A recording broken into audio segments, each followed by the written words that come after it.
ಇವತ್ತು ನಾವು ದೇವರ ವಾಕ್ಯದಿಂದ ಇರುವೆ ಕುರಿತಾಗಿ ಧ್ಯಾನ ಮಾಡಿ ನೋಡೋದಕ್ಕಿದ್ದೀವಿ. ಈ ಇರುವೆ ಬಗ್ಗೆ ಎಲ್ಲ ನಮಗೆ ಚೆನ್ನಾಗಿ ಗೊತ್ತಿರುತ್ತೆ. ನಮ್ಮ ಮನೆಯಲ್ಲೆಲ್ಲ ಇರುವೆಗಳು ಅಲ್ಲಿ ಇಲ್ಲಿ ಅವಾಗ ಓಡಾಡ್ತಾನೆ ಇರುತ್ತೆ. ಲೈನ್ ಹೋಗ್ತಾ ಇರುತ್ತೆ, ಬರ್ತಾ ಇರುತ್ತೆ, ಫುಲ್ ಬಿಸಿಯಾಗಿ ಕೆಲಸ ಮಾಡ್ತಾ ಇರುತ್ತೆ. ಮತ್ತೆ ಕೆಲವು ಸಲ ನೀವು ರಾತ್ರಿ ಏನಾದರೂ ಸಿಹಿ ತಿಂಡಿ ಮಾಡಿ ಅದಾಗ್ಲಿ ಬೆಳಗ್ಗೆ ಎದ್ದು ತಿನ್ನೋಣ ಎಲ್ಲ ಅಂತ ಅಂದ್ಬಿಟ್ಟು ಮುಚ್ಚಿಟ್ಟು ಬೆಳಿಗ್ಗೆ ಎದ್ದಷ್ಟರಲ್ಲಿ ಈ ಸೀಮೆಗಳೆಲ್ಲ ಬಂದು ಸಂಭ್ರಮಾಚರಣೆ ಮಾಡ್ತಾ ಇರ್ತಾರೆ. ಸೀಮೆಗಳೆಲ್ಲ ಬಂದು ಅದು ಮುತ್ಕೊಂಡು ಎಲ್ಲ ತಿಂತಾ ಇರ್ತಾರೆ ಖುಷಿಯಾಗಿ. ನೀವು ಬೆಳಿಗ್ಗೆ ಎದ್ದು ನೋಡಿದ ತಕ್ಷಣ ಅಯ್ಯೋ ನೀರು ಇಡ್ಬೇಕಾಗಿತ್ತು, ಸೀಮೆಗಳೆಲ್ಲ ಒಂದು ಮುತ್ಕೊಂಡ್ಬಿಡೈತೆ ಅಂತ ಬೇಜಾರು ಮಾಡ್ಕೊಂತಾರೆ. ಮತ್ತೆ ಇನ್ನೂ ಕೆಲವೊಂದ್ಸಲಿ ದೇವರೇ ಸ್ತೋತ್ರ ಅಂತ ರಾತ್ರಿ ಮಲ್ಕೊಂತೀರಾ, ಬೆಳಿಗ್ಗೆ ಎದ್ದೋಳಷ್ಟರಲ್ಲಿ ಕಣ್ಣಿಷ್ಟಪ್ಪ ಉದ್ಕೊಂಡ್ಬಿಟ್ಟಿರುತ್ತೆ. ಕಣ್ಬಿಟ್ಟು ನೋಡಿದ ತಕ್ಷಣ ನಿಮಗೆ ಸಾಕು, ಅಯ್ಯೋ ಏನಿದೆ ನನ್ನ ಕಣ್ಣು ಹಿಂಗಾಗ್ಬಿಟ್ಟಿದೆ ಅಂತ. ಅದು ಯಾರು ಮಾಡಿರ್ತಾರೆ ಅಂದ್ರೆ ಇವರೇ ಮಾಡಿರ್ತಾರೆ. ಯಾರು ಇರುವೆ ಬಂದು ರಾತ್ರಿ ಕಚ್ಬಿಟ್ಟು ಬೆಳಿಗ್ಗೆ ಹೋಗೋಷ್ಟು ನೀವು ಎದೋಳಿಸೋ ನನ್ನ ಕಣ್ಣು ಇಷ್ಟಪ್ಪ ಆಗ್ಬಿಡುತ್ತೆ. ನನಗೆ ಚಿಕ್ಕ ವಯಸ್ಸಲ್ಲಿ ಸ್ಕೂಲ್ಗೆ ಹೋಗುವಾಗ ಇಂಥ ಅನುಭವ ತುಂಬಾ ಆಗ್ತಾ ಇತ್ತು. ರಾತ್ರಿ ಮಲಗಿದ್ರೆ ಬೆಳಿಗ್ಗೆ ಎದೋಷ್ಟು ಕಣ್ಣು ಇಷ್ಟಪ್ಪ ಆಗ್ಬಿಡೋದು. ಸ್ಕೂಲ್ಗೆ ಹೋದ್ರೆ ಎಲ್ಲಾರು ಏನೋ ನೀನ್ ಕಣ್ಣು ಹಿಂಗಾಗ್ಬಿಟ್ಟಿದೆ ಇರುವೆ ಕಚ್ಬಿಡ್ತಾ ಅಂತ ಅನ್ನೋದು. ಹಾಗಾದ್ರೆ ಕೆಲಸ ಮಾಡ್ತಾ ಇತ್ತು. ಮತ್ತೆ ಇವತ್ತಿನ ಕಾಲಗಳಲ್ಲಿ ಸಾಮಾನ್ಯವಾಗಿ ಮನೆಗಳಲ್ಲೆಲ್ಲ ಗ್ರಾನೈಟ್ ಹಾಕಿರ್ತಾರೆ, ಟೈಲ್ಸ್ ಹಾಕಿರ್ತಾರೆ, ಮಾರ್ಬಲ್ ಹಾಕಿರ್ತಾರೆ. ಹಾಗೆಲ್ಲ ಹಾಕಿರೋದ್ರಿಂದ ಏನಾಗುತ್ತೆ, ಸೀಮೆಗಳನ್ನ ನೆಲದಿಂದ ಸೀಮೆಗಳೆಲ್ಲ ಇವತ್ತು ಯಾವ ಸಹಜವಾಗಿ ಮನೆಗಳಲ್ಲಿ ಬರೋದಿಲ್ಲ. ಆದ್ರೆ ಹಿಂದಿನ ಕಾಲಗಳಲ್ಲಿ ಮತ್ತೆ ಇವಾಗಲೂ ಸಹ ಹಳ್ಳಿಗಳಿಗೆಲ್ಲ ಹೋದ್ರೆ ಅಲ್ಲಿ ಮಣ್ಣಿನ ನೆಲ ಇರುತ್ತೆ. ಮಣ್ಣನ್ನೇ ಚೆನ್ನಾಗಿ ತಟ್ಬಿಟ್ಟು ನೈಸಾಗಿ ಮಾಡ್ಬಿಟ್ಟು ಮಣ್ಣ ಮೇಲೆನೆ ಅವರು ಜೀವನ ಮಾಡ್ತಾ ಇರ್ತಾರೆ. ಆದ್ರೆ ಅಂತ ಸ್ಥಳಗಳಲ್ಲಿ ಏನಾಗುತ್ತೆ ಅಂತಂದ್ರೆ ಇದ್ಕಿದ್ದಾಗಿ ಎಲ್ಲದಲ್ಲಿ ಸೀಮೆಗಳು ಉದ್ಭವಿಸಿ ಬಂದ್ಬಿಡುತ್ತೆ. ಒಳಗಡೆಯಿಂದ ತೊಡ್ಕೊಂಡು ಭೂಮಿ ಒಳಗಡೆಯಿಂದ ಮಣ್ಣನ್ನ ತೋಡಿ ಹಂಗೆ ಆಚೆ ಬಂದ್ಬಿಡುತ್ತೆ. ಅದು ಆಚೆ ಬಂದು ಕಂಪ್ಲೀಟ್ ನೋಡಿದಾಗ ಎಲ್ಲಿರ್ತಾರೆ, ನಮ್ಮ ಮನೆ ಒಳಗಡೆ ಇರುತ್ತೆ. ಆಗ ಅಲ್ಲಲ್ಲಿ ಒಂದಷ್ಟು ಮಣ್ಣು ಕೆರೆದ್ಬಿಟ್ಟು ಆ ನೆಲದಿಂದ ಅದು ಮನೆಯೆಲ್ಲ ಓಡಾಡ್ತಾ ಇರುತ್ತೆ. ಆಗ ಅದನ್ನ ನೋಡಿದಾಗ ನಾವು ಮತ್ತೆ ಅದ್ರ ಮಣ್ಣಿಗೆ ಹಾಕಿ ಅದನ್ನ ಮುಚ್ಚುವಂತ ಕೆಲಸವನ್ನ ಮಾಡ್ಬೇಕಾಗಿರುತ್ತೆ. ಆಗ ಈ ರೀತಿಯಾಗಿ ಸೀಮೆಗಳು ನಮ್ಮ ಸುತ್ತಮುತ್ತ ತುಂಬಾ ಕೆಲಸ ಮಾಡ್ತಾ ಇರುತ್ತೆ. ನಾವು ಅದನ್ನ ನೋಡ್ತಾ ಇರ್ತೀವಿ. ಸೀಮೆಗಳು ನಮಗೆ ಚೆನ್ನಾಗಿ ಪರಿಚಯ ಇರುತ್ತೆ. ಆದ್ರೆ ಇವತ್ತು ಈ ಸೀಮೆಗಳ ಕುರಿತಾಗಿ ನಾವು ದೇವರ ವಾಕ್ಯದಿಂದ ಧ್ಯಾನ ಮಾಡಿ ನೋಡೋದಕ್ಕಿದ್ದೀವಿ. ಆದ್ರೆ ನಿಮ್ಗನ್ನಿಸ್ಬೋದು ಏನಂತಂದ್ರೆ ಈ ಸೀಮೆಗಳ ಕುರಿತಾಗಿ ನಾವ್ ಯಾಕೆ ಧ್ಯಾನ ಮಾಡಬೇಕು, ಈ ಸೀಮೆಗೆ ನಮಗೆ ಏನ್ ಸಂಬಂಧ ಅಂತ ನಿಮ್ಗೆ ಅನಿಸ್ಬೋದು. ಆದ್ರೆ ಯಾಕೆ ನಾವು ಸೀಮೆ ಕುರಿತಾಗಿ ದೇವ್ರ ವಾಕ್ಯದಿಂದ ಧ್ಯಾನ ಮಾಡಿ ನೋಡೋದಕ್ಕಿದ್ದೀವಿ ಅಂತಂದ್ರೆ ಸೀಮೆನ ನೋಡಿ ಕಲಿಬೇಕು ಅಂತ ಹೇಳಿ ದೇವರು ನಮಗೆ ದೇವ್ರ ವಾಕ್ಯದಲ್ಲೇ ಬರೆದು ಕೊಟ್ಟಿದ್ದಾರೆ. ಅದಕ್ಕೋಸ್ಕರವಾಗಿ ನಾವು ಸೀಮೆಯನ್ನ ನೋಡಿ ಸೀಮೆಯಿಂದ ಏನ್ ಕಲಿಬಹುದು ಅನ್ನೋದನ್ನ ನಾವು ಧ್ಯಾನ ಮಾಡೋದಕ್ಕಿದ್ದೀವಿ. ನಾವು ದೇವರ ವಾಕ್ಯವನ್ನ ಓದಿ ನೋಡುವಾಗ ಜ್ಞಾನೋಕ್ತಿಗಳ ಪುಸ್ತಕ 6ನೇ ಅಧ್ಯಾಯ 6ನೇ ವಾಕ್ಯವನ್ನ ನಾವು ಓದಿ ನೋಡಿದರೆ ಈ ವಾಕ್ಯದಲ್ಲಿ ಈ ರೀತಿಯಾಗಿದೆ: ಸೋಮಾರಿಗೆ ಇರುವೆಯ ಹತ್ತಿರ ಹೋಗಿ ಅದರ ನಡವಳಿಕೆಯನ್ನು ನೋಡಿ ಜ್ಞಾನವನ್ನು ತಂದುಕೋ. ಇಲ್ಲಿ ವಾಕ್ಯ ನಮಗೆ ಹೇಳೋದೇನಂತಂದ್ರೆ ಸೋಮಾರಿಗೆ ಎಲ್ಲ ಸೋಂಬೇರಿ ಇರುವೆ ಹತ್ತಿರ ಹೋಗಿ ಅದರ ನಡವಳಿಕೆಯನ್ನು ನೋಡಿ ಜ್ಞಾನವನ್ನು ತಂದುಕೋ. ದೇವರ ವಾಕ್ಯ ನಮ್ಗೆ ಹೇಳುತ್ತೆ ಅಂತಂದ್ರೆ ಸೋಂಬೇರಿ ಇರುವೆ ಹತ್ರ ಹೋಗಿ ನೋಡು, ಅದ್ರ ನಡವಳಿಕೆಯನ್ನು ಗಮನಿಸು, ಅದ್ರಿಂದ ನೀನ್ ಬುದ್ಧಿ ತಗೋ, ನಿನಗೆ ಜ್ಞಾನ ತಗೋ ಅಂತ ನಮಗೆ ಬೈತಾ ಇರೋದನ್ನ ನಾವು ನೋಡೋದಕ್ಕೆ ಸಾಧ್ಯ. ಆಗ ಇಲ್ಲಿ ವಾಕ್ಯ ನಮ್ಗೆ ಹೇಳೋದಂತಂದ್ರೆ ಇರುವೆಯ ನಡವಳಿಕೆಯನ್ನ ಗಮನಿಸು, ಅದನ್ನ ಗಮನಿಸಿ ನೀನ್ ಬುದ್ಧಿ ತಗೋ. ನಿನಗೆ ಬುದ್ಧಿ ಇಲ್ಲ, ಆದ್ರೆ ಅದರ ನಡವಳಿಕೆಯನ್ನು ನೀನು ಗಮನಿಸು, ಅದನ್ನು ಗಮನಿಸಿದಾಗ ನಿನಗೆ ಬುದ್ಧಿ ಬರುತ್ತೆ ಅಂತ ವಾಕ್ಯ ನಮ್ಗೆ ಹೇಳೋದನ್ನ ನಾವು ಕಾಣ್ತೀವಿ. ಆಗ ಇರುವೆಯಲ್ಲಿರುವಂತಹ ನಡವಳಿಕೆ ಏನು, ಇರುವೆಯಲ್ಲಿರುವಂತಹ ನಡವಳಿಕೆಯಿಂದ ನಾನು ನೀವು ಏನ್ ಕಲಿಬೇಕು ಅಂತ ನಾವು ಯೋಚನೆ ಮಾಡಿದ್ರೆ 7ನೇ 8ನೇ ವಾಕ್ಯದಲ್ಲಿ ಅಲ್ಲಿ ಬರೆಯಲ್ಪಟ್ಟಿದೆ. ಅದಕ್ಕೆ ನಾಯಕ ಅಧಿಕಾರಿ ಪ್ರಭುಗಳಿಲ್ಲದಿದ್ದರೂ ಸುಗ್ಗಿಯಲ್ಲಿ ತನ್ನ ತೀನಿಯನ್ನು ಕೂಡಿಸುವುದು, ಕೊಯ್ಲಿನ ಕಾಲದಲ್ಲಿ ತನಗೆ ಬೇಕಾದಷ್ಟು ಆಹಾರವನ್ನು ಸಂಗ್ರಹಿಸಿಟ್ಟುಕೊಳ್ಳುವುದು. ಇಲ್ಲಿ ವಾಕ್ಯ ಏನ್ ಹೇಳುತ್ತಂತಂದ್ರೆ ಇರುವೆಗಳು ಏನ್ ಮಾಡುತ್ತೆ, ಅವುಗಳಿಗೆ ನಾಯಕ ಇಲ್ಲ, ಅಧಿಕಾರಿ ಇಲ್ಲ, ಪ್ರಭು ಇಲ್ಲ, ಆದ್ರೂ ಸಹ ಅವೇನ್ ಮಾಡುತ್ತೆ, ಸುಗ್ಗಿಯಲ್ಲಿ ತನ್ನ ತೀನಿಯನ್ನು ಕೂಡಿಸುವುದು. ತೀನಿ ಅಂತಂದ್ರೆ ಊಟ, ಊಟಕ್ಕೆ ಇನ್ನೊಂದು ಪದ ತೀನಿ ಅಂತ ಕನ್ನಡದಲ್ಲಿ ಹೇಳ್ತಾರೆ. ಆಗ ಸುಗ್ಗಿ ಅಂದ್ರೆ ಏನು, ಬೆಳೆಗಳನ್ನ ಕತ್ತರಿಸಿ ಅದನ್ನೆಲ್ಲ ಗುಂಪಾಗಿ ಕೂಡಿಸಿ ಬೆಳೆಗಳನ್ನ ಸೇರಿಸುವಂತ ಸಮಯ. ಅಂತ ಸಮಯದಲ್ಲಿ ಅದೇನ್ ಮಾಡುತ್ತೆ, ಅದರ ಊಟವನ್ನು ಕೂಡಿಸಿಕೊಳ್ಳುತ್ತೆ. ಕೊಯ್ಲಿನ ಕಾಲದಲ್ಲಿ ಬೆಳೆ ಎಲ್ಲ ಕಟಾವು ಬಂದಿರುವಂತ ಕಾಲದಲ್ಲಿ, ನೀವು ಬೆಳೆಯನ್ನ ಕಟಾವು ಮಾಡುವಂತ ಕಾಲದಲ್ಲಿ ಅದೇನ್ ಮಾಡುತ್ತೆ, ತನಗೆ ಬೇಕಾದಷ್ಟು ಆಹಾರವನ್ನ ಸಂಗ್ರಹಿಸಿ ಇಟ್ಟುಕೊಳ್ಳುತ್ತೆ. ಅಂದ್ರೆ ಸಹಜವಾಗಿ ನಮಗೆ ಹೊಲ ಇದೆ ಅಂತ ಅನ್ಕೊಳ್ಳಿ, ಇಲ್ಲ ತೋಟ ಇದೆ ಅಂತ ಅನ್ಕೊಳ್ಳಿ, ಅಲ್ಲಿ ಬರುವಂತ ಬೆಳೆನೆಲ್ಲ ನಾವು ಕಟ್ ಮಾಡಿ ಸಂಗ್ರಹಿಸಿ ದೊಡ್ಡ ರಾಶಿಯಾಗಿ ತಗೊಂಡ್ಬಂದು ನಾವೆಲ್ಲರೂ ಒಂದ್ ಕಡೆ ಹಾಕಿದ್ರೆ ಇರುವೆಗಳು ಏನ್ ಮಾಡುತ್ತೆ, ಅಲ್ಲಿ ಇಲ್ಲಿ ಎಲ್ಲಾ ಕಡೆ ಬಂದ್ಬಿಡುತ್ತೆ. ಬಂದ್ಬಿಟ್ಟು ಏನ್ ಮಾಡುತ್ತೆ, ಅಲ್ಲೊಂದ್ ಕಾಳು ಇಲ್ಲೊಂದ್ ಕಾಳು, ಅಲ್ಲೊಂದ್ ಸ್ವಲ್ಪ ಇಲ್ಲೊಂದ್ ಸ್ವಲ್ಪ ಎತ್ಕೊಂಡು ಹೋಗ್ತಾ ಇರುತ್ತೆ. ಹಂಗಾದ್ರೆ ಇಲ್ಲಿ ವಾಕ್ಯ ಹೇಳೋದೇನಂತಂದ್ರೆ ನೀವು ಬೆಳೆಗಳನ್ನ ಕೂಡಿಸುವಂತ ಸಮಯದಲ್ಲಿ ಅವು ಒಂದೇನ್ ಮಾಡುತ್ತೆ, ಊಟ ಬಂದಿದೆ ಕಂಡ್ರು ಬಂದ್ಬಿಟ್ಟು ಒಂದ್ ಸ್ವಲ್ಪ ಎತ್ಕೊಂಡು ಹೋಗ್ತಾ ಇರುತ್ತೆ. ಆದ್ರೆ ಸೀಮೆಗಳಿಗೆ ಯಾವಾಗೆಲ್ಲ ಊಟವನ್ನ ಕೂಡಿಸೋದಕ್ಕೆ ಅವಕಾಶ ಇದೆಯೋ, ಯಾವಾಗೆಲ್ಲ ಊಟವನ್ನ ಕೂಡಿಸೋದಕ್ಕೆ ಸಾಧ್ಯನೋ, ಆಗ ಅವುಗಳು ಹೊರಟು ಬಂದು ಊಟವನ್ನ ಕೂಡಿಸಿ ಅದನ್ನ ಎತ್ಕೊಂಡೋಗಿ ಸಂಗ್ರಹಿಸಿ ಇಟ್ಟುಕೊಳ್ಳುತ್ತೆ ಅಂತ ದೇವರ ವಾಕ್ಯ ಹೇಳುತ್ತೆ. ಆದ್ರೆ ಇದನ್ನ ದೇವರ ವಾಕ್ಯ ಯಾಕೆ ಹೇಳ್ತಾ ಇದೆ?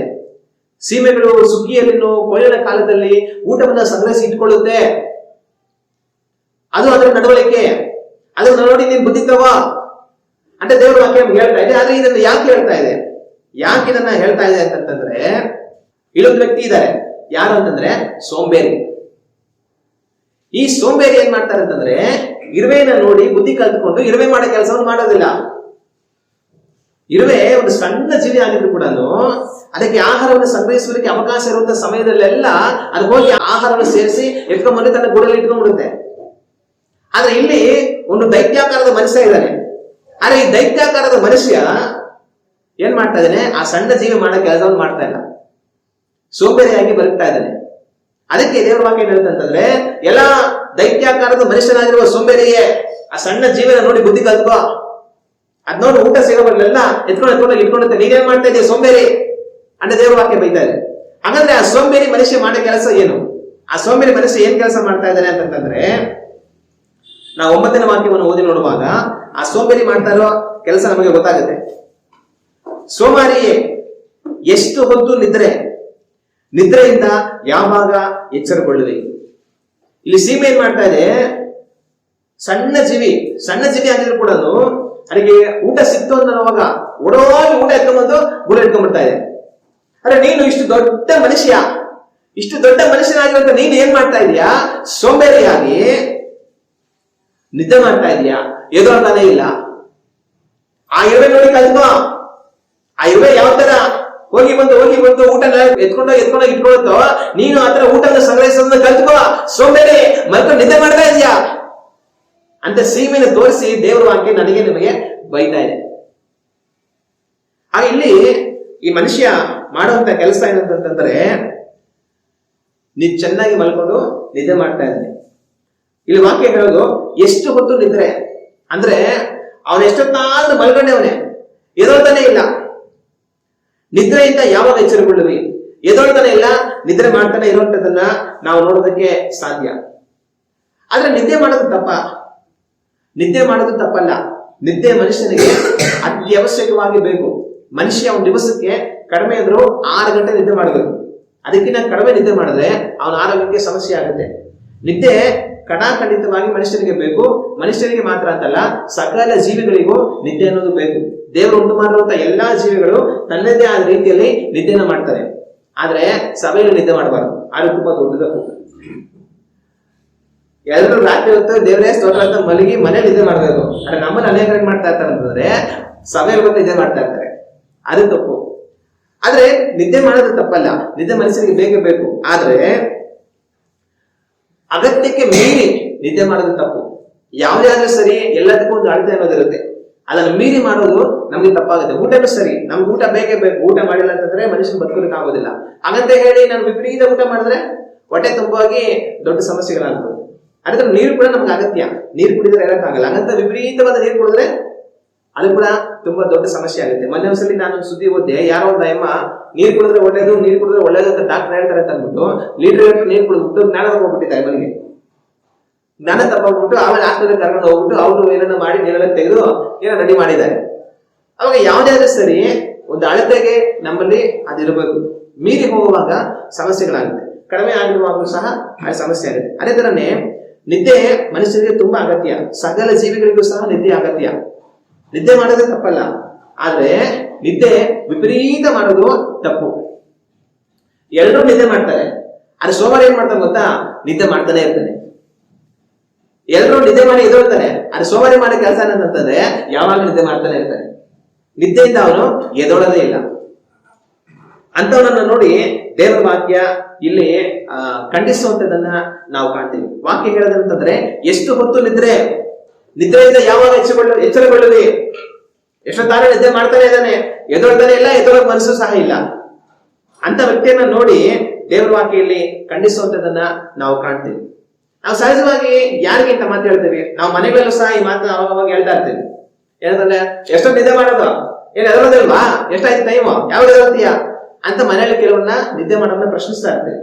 ನಾವು ಸಹಜವಾಗಿ ಇಂಥ ಪ್ರಶ್ನೆ ಯಾರು ಕೇಳ್ತೇವೆ? ಬೆಳಿಗ್ಗೆ 6 ಗಂಟೆಗೆ ಎದ್ದು ಮಕ ತೊಳೆದು ಮನೇಲಿ ಮಾಡ್ಬೇಕಾದ್ರೆ ಕೆಲಸ ಮಾಡಿ ಕೆಲ್ಸಕ್ಕೆ ಹೋಗೋರು ನೋಡ್ಬಿಟ್ಟು 6 ಗಂಟೆ ಆಗೋದು ಎದರೋದಿಲ್ವಾ ಅಂತ ಅಂತೀವಾ? ಅದು ಯಾರನ್ನ ಅಂತೀವಿ?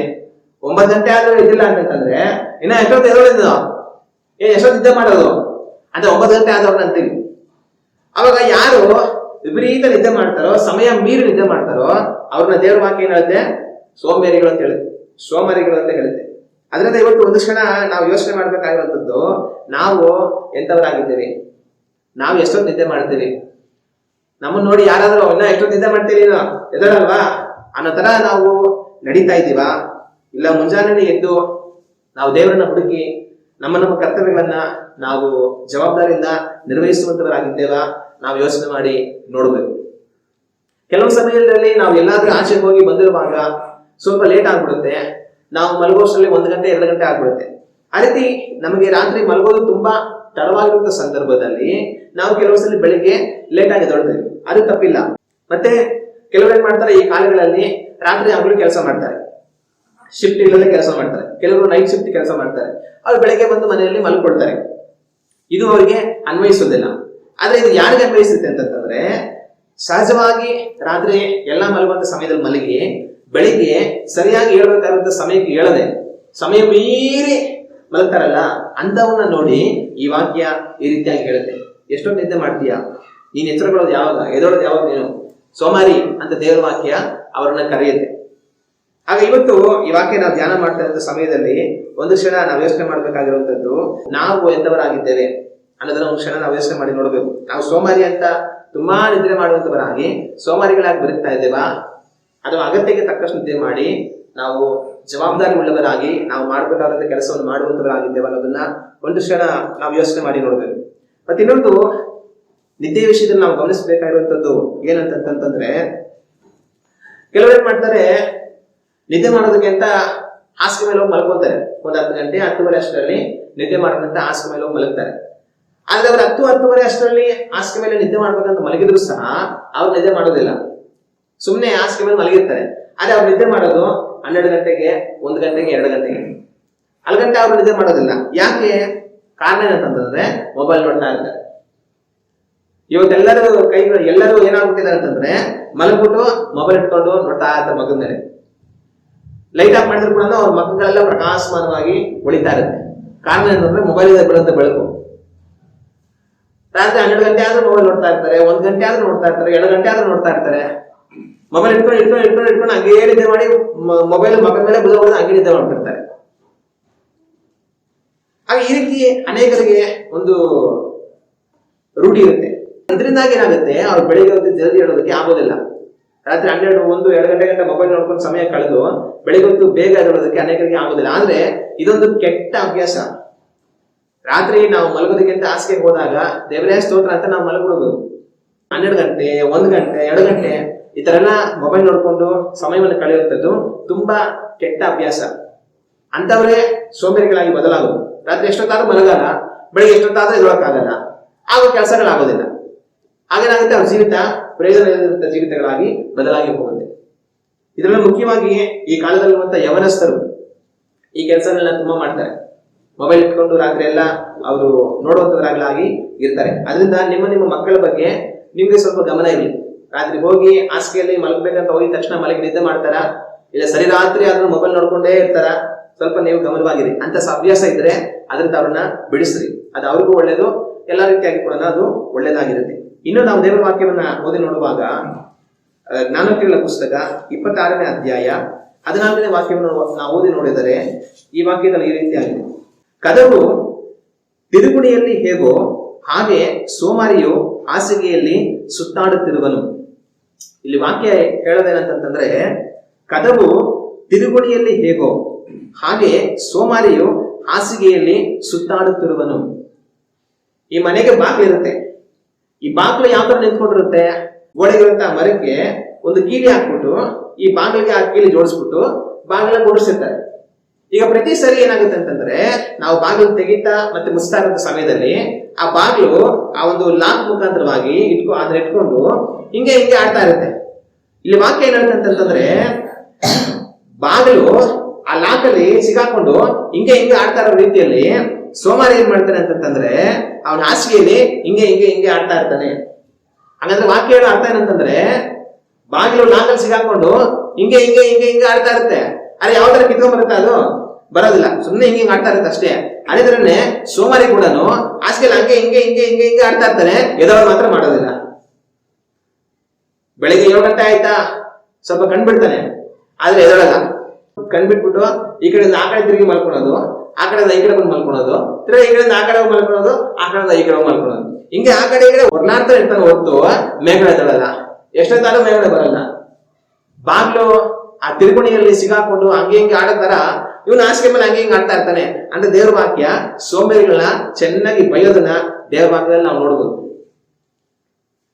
ಆಗ ಈ ರೀತಿಯಾಗಿ ಅನೇಕರು ಇರ್ತಾರೆ, ಬೆಳಿಗ್ಗೆ ಎಚ್ಚರ ಆದ್ರೂ ಸಹ ಎದೊಳ್ದಿರ ಹಾಸಿಗೆಯಲ್ಲಿ ಸುಮ್ಮನೆ ಮಲ್ಕೊಂಡು ಆ ಕಡೆ ಈ ಕಡೆ ತಿರ್ಕೊಂಡಿರುವಂತವ್ರನ್ನ ನಾವು ನೋಡೋದಕ್ಕೆ ಸಾಧ್ಯ. ನಮ್ಮ ಮನೆಗಳಲ್ಲಿ ಕೆಲವೊಂದ್ಸರಿ ಕೆಲವ್ರನ್ನ ಎಬ್ಬರಿಸೋಷ್ಟರಲ್ಲಿ ಸಾಕಾಗ್ಬಿಡುತ್ತೆ.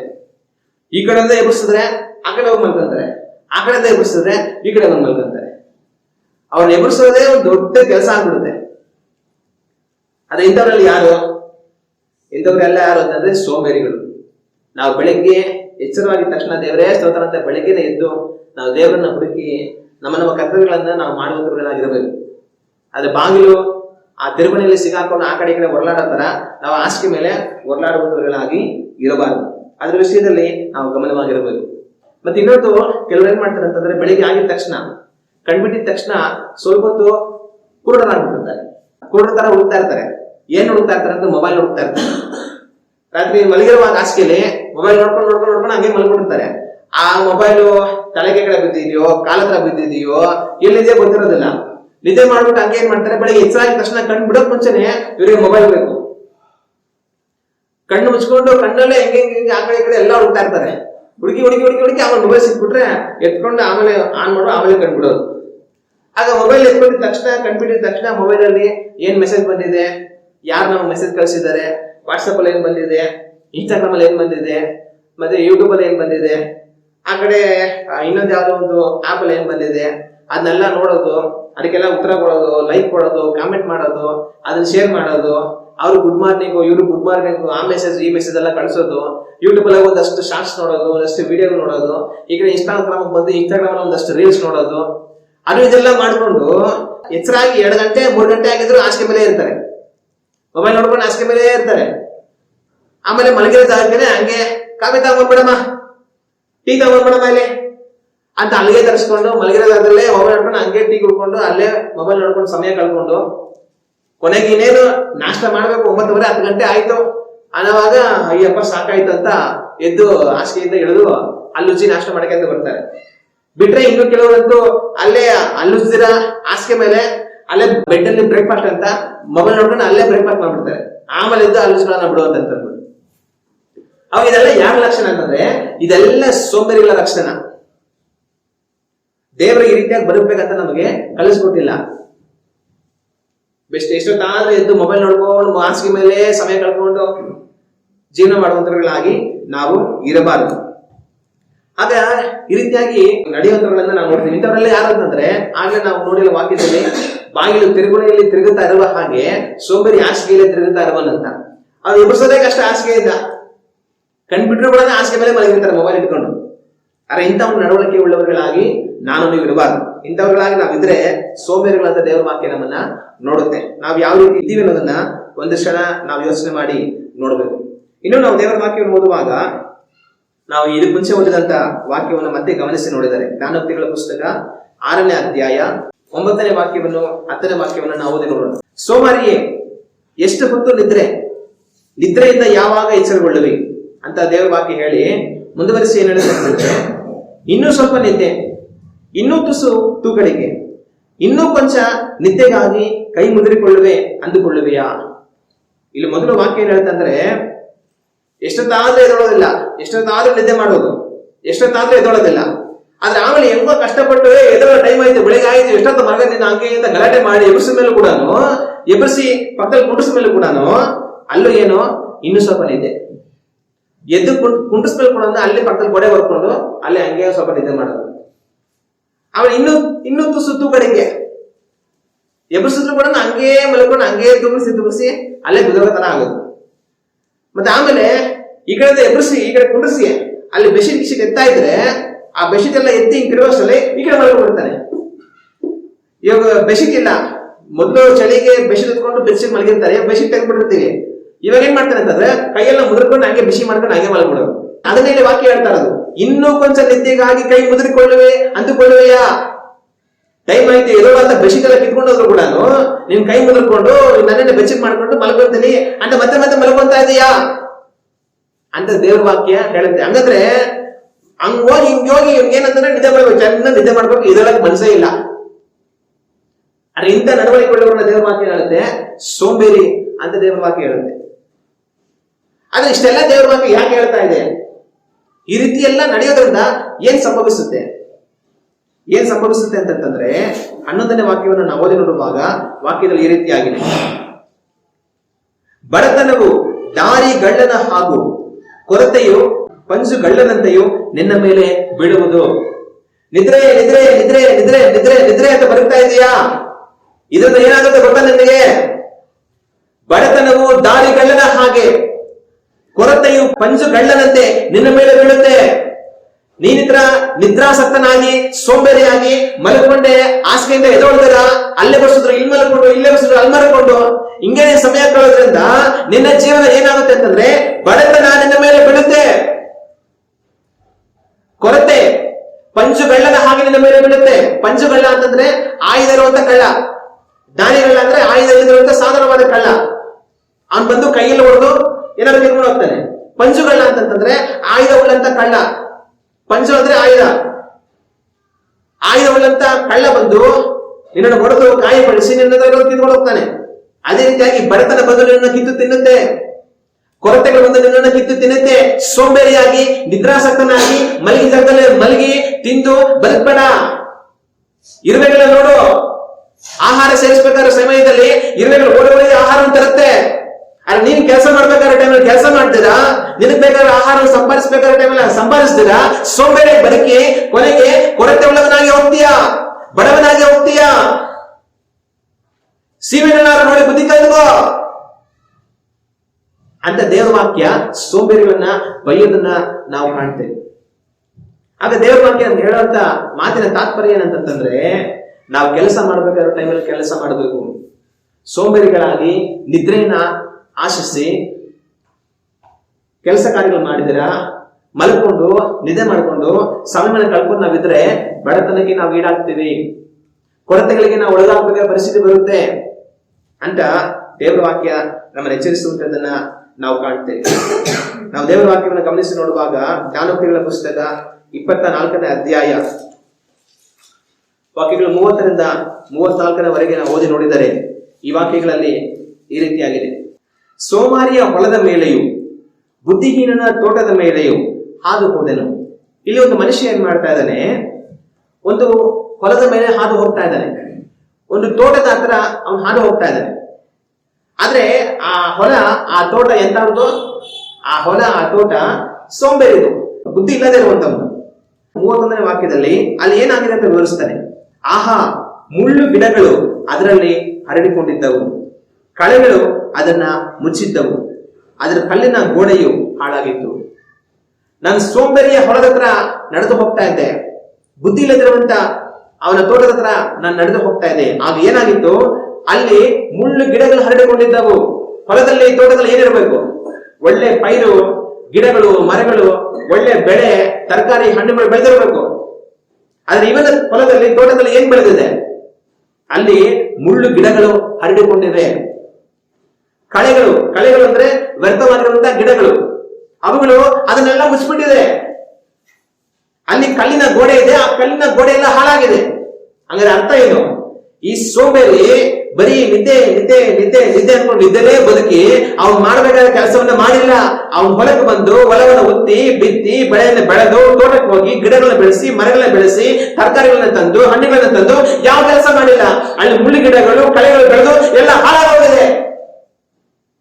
ಇದನ್ನ ನಾನು ಕಂಡೆ ಅಂತ ಒಂದು ಮನುಷ್ಯ ಹೇಳ್ತಾನೆ. ಇದನ್ನ ನೋಡಿ ಆ ಮನುಷ್ಯ ಏನ್ ಮಾಡ್ತಾನೆ, 32ನೇ ವಾಕ್ಯದಲ್ಲಿ, ಆಗ ನಾನು ನೋಡಿ ಮನಸ್ಸಿಟ್ಟೆನು, ದೃಷ್ಟಿಸಿ ಶಿಕ್ಷಿತನಾದೆನು. ಅರೆ ಇದನ್ನ ನಾನು ನೋಡಿದಾಗ ನಾನು ಅದನ್ನ ಗಮನಿಸಿದೆ, ಅದರಲ್ಲಿ ಮನಸ್ಸಿಟ್ಟೆ, ಅದರಿಂದ ನಾನು ಶಿಕ್ಷಿತನಾದೆ. ಅಂದ್ರೆ ಅದರಿಂದ ನಾನು ಕಲ್ತ್ಕೊಂಡೆ. ಏನನ್ನ ಕಲ್ತ್ಕೊಂಡೆ? ಸೋಂಬೇರಿಯಾಗಿ ಬದುಕಿದ್ರೆ, ನಿದ್ದೆ ನಿದ್ದೆ ನಿದ್ದೆ ನಿದ್ದೆ ಅನ್ಕೊಂಡು ಬದುಕಿದ್ರೆ ಇವನ ತೋಟದ ರೀತಿಯಲ್ಲೇ, ಇವನ ಹೊಲದ ರೀತಿಯಲ್ಲೇ ನಮ್ಮ ಹೊಲಗಳು ನಮ್ಮ ತೋಟಗಳು ನಾಶವಾಗಿ ಹೋಗುತ್ತೆ, ಹಾಳಾಗಿ ಹೋಗುತ್ತೆ. 33-34 ನಾವು ಓದಿ ನೋಡಿದ್ದಾರೆ. ಇನ್ನೂ ಸ್ವಲ್ಪ ನಿದ್ದೆ, ಇನ್ನೂ ತುಸು ತೂಕಡಿಕೆ, ಇನ್ನೂ ಕೊಂಚ ನಿದ್ದೆಗಾಗಿ ಕೈ ಮುದುರಿಕೊಳ್ಳುವೆ ಅಂದುಕೊಳ್ಳುವೆಯಾ? ಬಡತನವು ದಾರಿಗಳನ್ನ ಹಾಗೂ ಕೊರತೆಯು ಪಂಚುಗಳನ್ನಂತೆಯೂ ನಿನ್ನ ಮೇಲೆ ಬೀಳುವವು. ಅಲ್ಲಿರುವಂತಹ ಅದೇ ವಾಕ್ಯವನ್ನ ಇಲ್ಲಿ ತಿರುಗ ಬರೆಯಲ್ಪಟ್ಟಿದೆ. ಅಂದ್ರೆ ಮನುಷ್ಯನು ಸೋಂಬೇರಿಯ ಹೊಲದಲ್ಲಿ ಅವನ ತೋಟದ ಹತ್ರ ಹೋಗ್ತಾ ಇದ್ದಾನೆ. ಅದು ಹೋಗುವಾಗ ಎಲ್ಲಾ ಕೆಟ್ಟೋಗಿದೆ. ಕಾರಣ ಇವ್ ನಿದ್ದೆ ನಿದ್ದೆ ನಿದ್ದೆ ಅಂತ ಅನ್ಕೊಂಡು ಸೋಂಬೇರಿಯಾಗಿ ಮಾಡ್ಬೇಕಾದ ಕೆಲಸಗಳು ಮಾಡಿದಿರ, ಇವತ್ತು ಅದೆಲ್ಲ ಹಾಳಾಗೋಗಿದೆ. ಇದರಿಂದಾಗಿ ಅವನು ಬಡತನಕ್ಕೂ ಅವನು ಕೊರತೆಗೂ ಒಳಗಾಗಿ ಹೋಗಿದ್ದಾನೆ. ಆದ್ರೆ ಇದನ್ನ ನೋಡಿ ನಾನು ಬುದ್ಧಿ ಕಲ್ತ್ಕೊಂಡೆ. ನಾವು ಇದೇ ರೀತಿಯಾಗಿ ಸೋಂಬೇರಿಯಾಗಿ ನಿದ್ದೆ ನಿದ್ದೆ ನಿದ್ದೆ ಅಂತ ಅನ್ಕೊಂಡು ಮಾಡ್ಬೇಕಾಗಿರೋ ಕೆಲಸಗಳನ್ನ ಸರಿಯಾಗಿ ಮಾಡಿದ್ರ ನಾವು ಬದುಕಿದ್ರೆ ನಮ್ಮ ಜೀವಿತಗಳು ಇದೇ ರೀತಿಯಾಗಿ ಹಾಳಾಗಿ ಹೋಗುತ್ತೆ. ನಾವು ಬಡತನಕ್ಕೂ ಕೊರತೆಗೂ ಈಡಾಗಬೇಕಾದ ಪರಿಸ್ಥಿತಿ ಬರುತ್ತೆ ಅನ್ನೋದನ್ನ ಅವನನ್ನ ನೋಡಿ ನಾನು ಕಲ್ತ್ಕೊಂಡೆ ಅಂತ ಇಲ್ಲಿ ಇನ್ನೊಬ್ಬ ವ್ಯಕ್ತಿ ಬರೆಯೋದನ್ನ ನಾವು ಕಾಣ್ತೀವಿ. ಆಗ ದೇವರ ವಾಕ್ಯ ಎಲ್ಲ ಹೇಳೋದೆಲ್ಲ ಏನಂತಂದ್ರೆ, ಸೋಂಬೇರಿಗಳಾಗಿ ಇರಬೇಡಿರಿ, ನಿದ್ರಾಸಕ್ತರಾಗಿ ಇರಬೇಡಿರಿ. ನೀವು ಮಾಡಬೇಕಾಗಿರೋ ಕೆಲಸಗಳನ್ನ ಸರಿಯಾಗಿ ಮಾಡುವಂತವர்களಾಗಿ ಇರಿ. ಇರುವೆಗಳನ್ನ ನೋಡಿ ಬುದ್ಧಿ ಕಲಿರಿ. ಎಲ್ಲಾದ್ರೂ ಸ್ವಲ್ಪ ಅದಕ್ಕೆ ಊಟ ಸಿಗುತ್ತೆ ಅಂತಂದ್ರೆ ತಕ್ಷಣ ಸ್ವಲ್ಪಕ್ಕೆ ಬಂದ್ಬಿಟ್ಟಿರುತ್ತೆ. ನೀವು ಮನೆಯಲ್ಲಿ ಏನಾದ್ರು ಒಂದ್ ಸ್ವಲ್ಪ ಅಡಿಗೆ ಮಾಡಿಟ್ಟಿರಿ, ಏನಾದ್ರು ಒಂದು ಸಿಹಿ ಒಂದ್ ಸ್ವಲ್ಪ ಅಲ್ಲಿ ಚೆಲ್ಬಿಡಿ, ಹಂಗೋಗಿ ಬರೋಷ್ಟು ಸಿಗ ಬಂದ್ಬಿಟ್ಟಿರುತ್ತೆ. ಅಂದ್ರೆ ಅದು ತನಗೆ ಬೇಕಾಗಿರುವಂತ ಆಹಾರವನ್ನು ಕೂಡಿಸಿ ಇಟ್ಕೊಳ್ಳೋದ್ರಲ್ಲಿ ಎಷ್ಟು ಆತರವಾಗಿರುತ್ತೆ. ಆದ್ರೆ ಅಲ್ಲೇ ಗೂಡಲ್ಲೇ ಮಲ್ಕೊಂಡು ತಗೊಂಡ್ಬಿಡು, ನಾಳೆ ಹೋಗೋಣ, ಅಯ್ಯೋ ನಾಳೆ ಹೋಗೋಣ ಬಿಡು, ಸಾಯಂಕಾಲ ಹೋಗೋಣ ಬಿಡು, ಮಧ್ಯಾಹ್ನ ಹೋಗೋಣ ಬಿಡು, ಅಯ್ಯೋ ಇಷ್ಟೊತ್ತು ಬೆಳಿಗ್ಗೆನೇ ಹೋಗ್ಬೇಕಾ, ಮಲ್ಕೊಂಡು ನಿದ್ದೆ ಮಾಡಿ ಆಮೇಲೆ ಹೋಗೋಣ ಬಿಡು ಅನ್ಕೊಂಡು ಸೀಮೆಗಳೆಲ್ಲ ಮಲಗಿರ್ತಾವ. ಅವಿರೋದಿಲ್ಲ. ಒಂದ್ ಸ್ವಲ್ಪ ಏನಾದ್ರು ಈಗ ಮನೆಯಲ್ಲಿ ನಾವು ವಸ್ತುಗಳನ್ನ ಉಪಯೋಗಿಸುವಾಗ ಒಂದ್ ಸ್ವಲ್ಪ ನಾನು ಸಕ್ಕರೆ ಚೆಲ್ಬಿಟ್ಟೆ ಅಂತ ಅನ್ಕೊಳ್ಳಿ, ತಕ್ಷಣ ಮೇಲೆ ಹೇಳ್ತಾರೆ, ಸಕ್ಕರೆ ಚೆಲ್ಬೇಡ ಸೀರೆ ಬಂದ್ಬಿಡುತ್ತೆ ಅಂತಾರೆ. ಆಗ ನೀವು ಸ್ವಲ್ಪ ಸಕ್ಕರೆ ಚೆಲ್ಲಿದ್ರೆ ಸೀರೆ ಬಂದ್ಬಿಡುತ್ತೆ. ಅಂದ್ರೆ ಆದ್ರೂ ತನ್ನ ಆಹಾರವನ್ನು ಕೂಡಿಸಿಟ್ಟುಕೊಳ್ಳೋದ್ರಲ್ಲಿ ಅಷ್ಟು ವೇಗವಾಗಿರುತ್ತೆ. ಸೋಂಬೇರಿಯಾಗಿ ಗೂಡಲ್ಲೇ ಮಲ್ಕೊಂಡ್ರಲ್ಲ, ಅದು ಇಷ್ಟು ದೈತ್ಯಕಾರನಾದ ಮನುಷ್ಯನಾದ ನೀನು ಏನ್ ಮಾಡ್ತಾ ಇದೀಯಾ? ಸೋಂಬೇರಿಯಾಗಿ ಬದುಕ್ತಾ ಇದೀಯಾ? ನಿನ್ನ ಹೊಲವನ್ನ ಯಾವ ರೀತಿ ಉತ್ತಬೇಕು, ಯಾವ ರೀತಿ ಬಿತ್ತಬೇಕು, ಯಾವ ರೀತಿ ಬೆಳೆಯಬೇಕು, ನಿನಗೆ ಬೇಕಾಗಿರೋ ಆಹಾರವನ್ನು ಯಾವ ರೀತಿ ನೀನು ಶೇಖರಿಸಿಟ್ಟುಕೊಳ್ಳಬೇಕು ಅನ್ನೋ ತಿಳುವಳಿಕೆ ನಿನಗಿಲ್ಲ. ಆ ಸೀಮೆಯಿಂದ ನೀನು ಕಲಿತಾ ಇಲ್ಲ. ಬಡತನದಲ್ಲಿಯೂ ಕೊರತೆಯಲ್ಲಿಯೂ ಹಾಳಾಗಿ ಹೋಗ್ತೀಯಾ. ಸೋಂಬೇರಿಯಾಗಿ ಬದುಕಬೇಡ. ಇನ್ನೂ ಸ್ವಲ್ಪ ನಿದ್ದೆ ಅಂತ ಅನ್ಕೊಂಡು ಬದುಕಬೇಡ. ಎದ್ದು ಹೋಗಿ ಕೆಲಸ ಮಾಡು ಅಂತ ದೇವರ ವಾಕ್ಯ ನಮಗೆ ಹೇಳೋದನ್ನ ನಾವು ಕಾಣಬಹುದು. ಆಗ ನಾವು ಸೀಮೆಯಿಂದ ಏನ್ ಕಲಿಬೇಕು? ಸೀಮೆಯಿಂದ ಯಾವ ರೀತಿ ನಾವು ಚುರುಕಾಗಿ, ಯಾವ ರೀತಿ ನಾವು ಚಟುವಟಿಕೆಯಿಂದ ಇರಬೇಕು ಅನ್ನೋದನ್ನ ನಾವು ಕಲಿಯಬೇಕು. ಸೀಮೆ ತನಗೆ ಬೇಕಾದ ಆಹಾರ ಕಂಡ ಒಡನೆ ಅದಕ್ಕೆ ಹೋಗಿ ತಂದ್ಬಿಡುತ್ತೆ. ಅದೇ ರೀತಿಯಾಗಿ ನಾನು ನೀವು ದೇವರು ನಮಗೆ ಕೊಟ್ಟಿರುವಂತಹ ಕೆಲಸಗಳನ್ನ ಚಾಚು ತಪ್ಪದೆ ಸರಿಯಾಗಿ ಅದನ್ನ ಮಾಡುವಂತವர்களಾಗಿ ನಾವಿರಬೇಕು. ಹಲ್ಲೆಲೂಯಾ. ಅದು ದೇವರು ಕೊಟ್ಟಿರುವಂತಹ ಕೆಲಸವನ್ನ ನಾವು ಮಾಡಬೇಕಾದ ರೀತಿಯಲ್ಲಿ ಮಾಡಿದ್ರ ಸೋಂಬೇರಿಗಳಾಗಿ ಇನ್ನೂ ನಿದ್ದೆ ನಿದ್ದೆ ನಿದ್ದೆ ಅಂತ ಅನ್ಕೊಂಡು ನಾವು ಬದುಕಿ ಹೋದ್ರೆ ದೇವರು ನಮಗೆ ಬರುವಂತ ಬಡತನವನ್ನು ತಪ್ಪಿಸೋದಕ್ಕೆ ಸಾಧ್ಯ ಆಗಲ್ಲ. ದೇವರು ನಮಗೆ ಬರುವಂತ ಕೊರತೆಗಳನ್ನು ತಪ್ಪಿಸೋದಕ್ಕೆ ಸಾಧ್ಯ ಆಗಲ್ಲ. ನಾವು ಬಡತನದಲ್ಲಿಯೂ ಕೊರತೆಯಲ್ಲಿಯೂ ಹೋಗಬೇಕಾದಂತ ಪರಿಸ್ಥಿತಿ ನಮಗೆ ಬಂದು ಬಿಡುತ್ತೆ. ಇವತ್ತು ಅನೇಕರ ಬಡತನಕ್ಕೆ, ಅನೇಕರ ಕೊರತೆಗಳಿಗೆ ಕಾರಣ ಏನಂತಂದ್ರೆ ಸೋಂಬೇರಿತನ. ಅವ್ರಿಗೆ ಕೆಲಸ ಇಲ್ಲ ಅಂತಲ್ಲ, ಅವ್ರಿಗೆ ಸಂಪಾದನೆಗೆ ದಾರಿ ಇಲ್ಲ ಅಂತಲ್ಲ. ಅನೇಕರಿಗೆ ಕೆಲಸಗಳಿಗೆ ದಾರಿ ಇರುತ್ತೆ, ಸಂಪಾದನೆಗೆ ದಾರಿ ಇರುತ್ತೆ. ಆದ್ರೆ ಮಾಡಬೇಕಾಗುವಂತ ಚುರುಕುತನ, ಮಾಡಬೇಕಾಗುವಂತ ಚಟುವಟಿಕೆ ಅವರಲ್ಲಿ ಇರೋದಿಲ್ಲ. ಸೋಂಬೇರಿತನ. ಮಾಡ್ಬಾರ್ದು, ಏನ್ ಇಷ್ಟು ಬೆಳಗ್ಗೆನ ಹೋಗ್ಬೇಕ, ಆಯ್ತಾ ಆಮೇಲೆ ಹೋಗನ್ಬಿಡು, ಮಧ್ಯಾಹ್ನ ಹೋಗನ್ಬಿಡು, ಅಯ್ಯೋ ಸಾಯಂಕಾಲ ಹೋಗನ್ಬಿಡು, ಅಯ್ಯೋ ನಾಳೆ ಹೋಗನ್ಬಿಡು, ಅಯ್ಯೋ ಇನ್ 2 ದಿನ ಮಾಡ್ಕೊಂಡ್ರೆ ಆಯ್ತು ಬಿಡು, ಅಯ್ಯೋ ಇವಾಗ ಏನು ಮುಂದಿನ ವಾರ ಮಾಡ್ಕೊಂಡ್ರೆ ಆಯ್ತು ಬಿಡು. ಸೋಂಬೇರಿತನ. ಇದ್ರ ಅನ್ಕೊಂಡೆ ಮಾಡ್ಬೇಕಾದ್ರೆ ಕೆಲಸಗಳು ಮಾಡ್ದಿರ ಕೊನೆಗೆ ಅವ್ರ ಜೀವಿತ ಏನಾಗತ್ತೆ, ಕೆಟ್ಟು ಹೋಗುತ್ತೆ. ಬಡತನದಲ್ಲಿ, ಕೊರತೆಗಳಲ್ಲಿ ಹೋಗ್ಬೇಕಾದ ಪರಿಸ್ಥಿತಿ ಬಂದು ಬಿಡುತ್ತೆ. ದೇವರು ನಮ್ಮನ್ನ ಸೋಂಬೇರಿಗಳಾಗಿ ಬರುವುದಕ್ಕೆ ಉಂಟು ಮಾಡಿಲ್ಲ. ದೇವರು ಸೋಂಬೇರಿಗಳನ್ನ ಆಶೀರ್ವಾದ ಮಾಡೋದಿಲ್ಲ. ಆದ್ರೆ ಯಾರು ಚುರುಕುಗೆ ಉಳ್ಳವರಾಗಿರ್ತಾರೋ, ಯಾರು ಚಟುವಟಿಕೆಯಿಂದ ಇರ್ತಾರೋ ಅವರನ್ನ ದೇವರು ಆಶೀರ್ವದಿಸ್ತಾರೆ. ಹಲ್ಲೆಲೂಯಾ. ಇವತ್ತು ನಾನು ನೀವು ಯಾವ ರೀತಿಯಾಗಿದ್ದೇವೆ ಅನ್ನೋದನ್ನ ಒಂದು ಕ್ಷಣ ನಾವು ಯೋಚನೆ ಮಾಡಬೇಕು. ಸೋಂಬೇರಿಗಳಾಗಿ ನಾವು ಬದುಕಬಾರದು.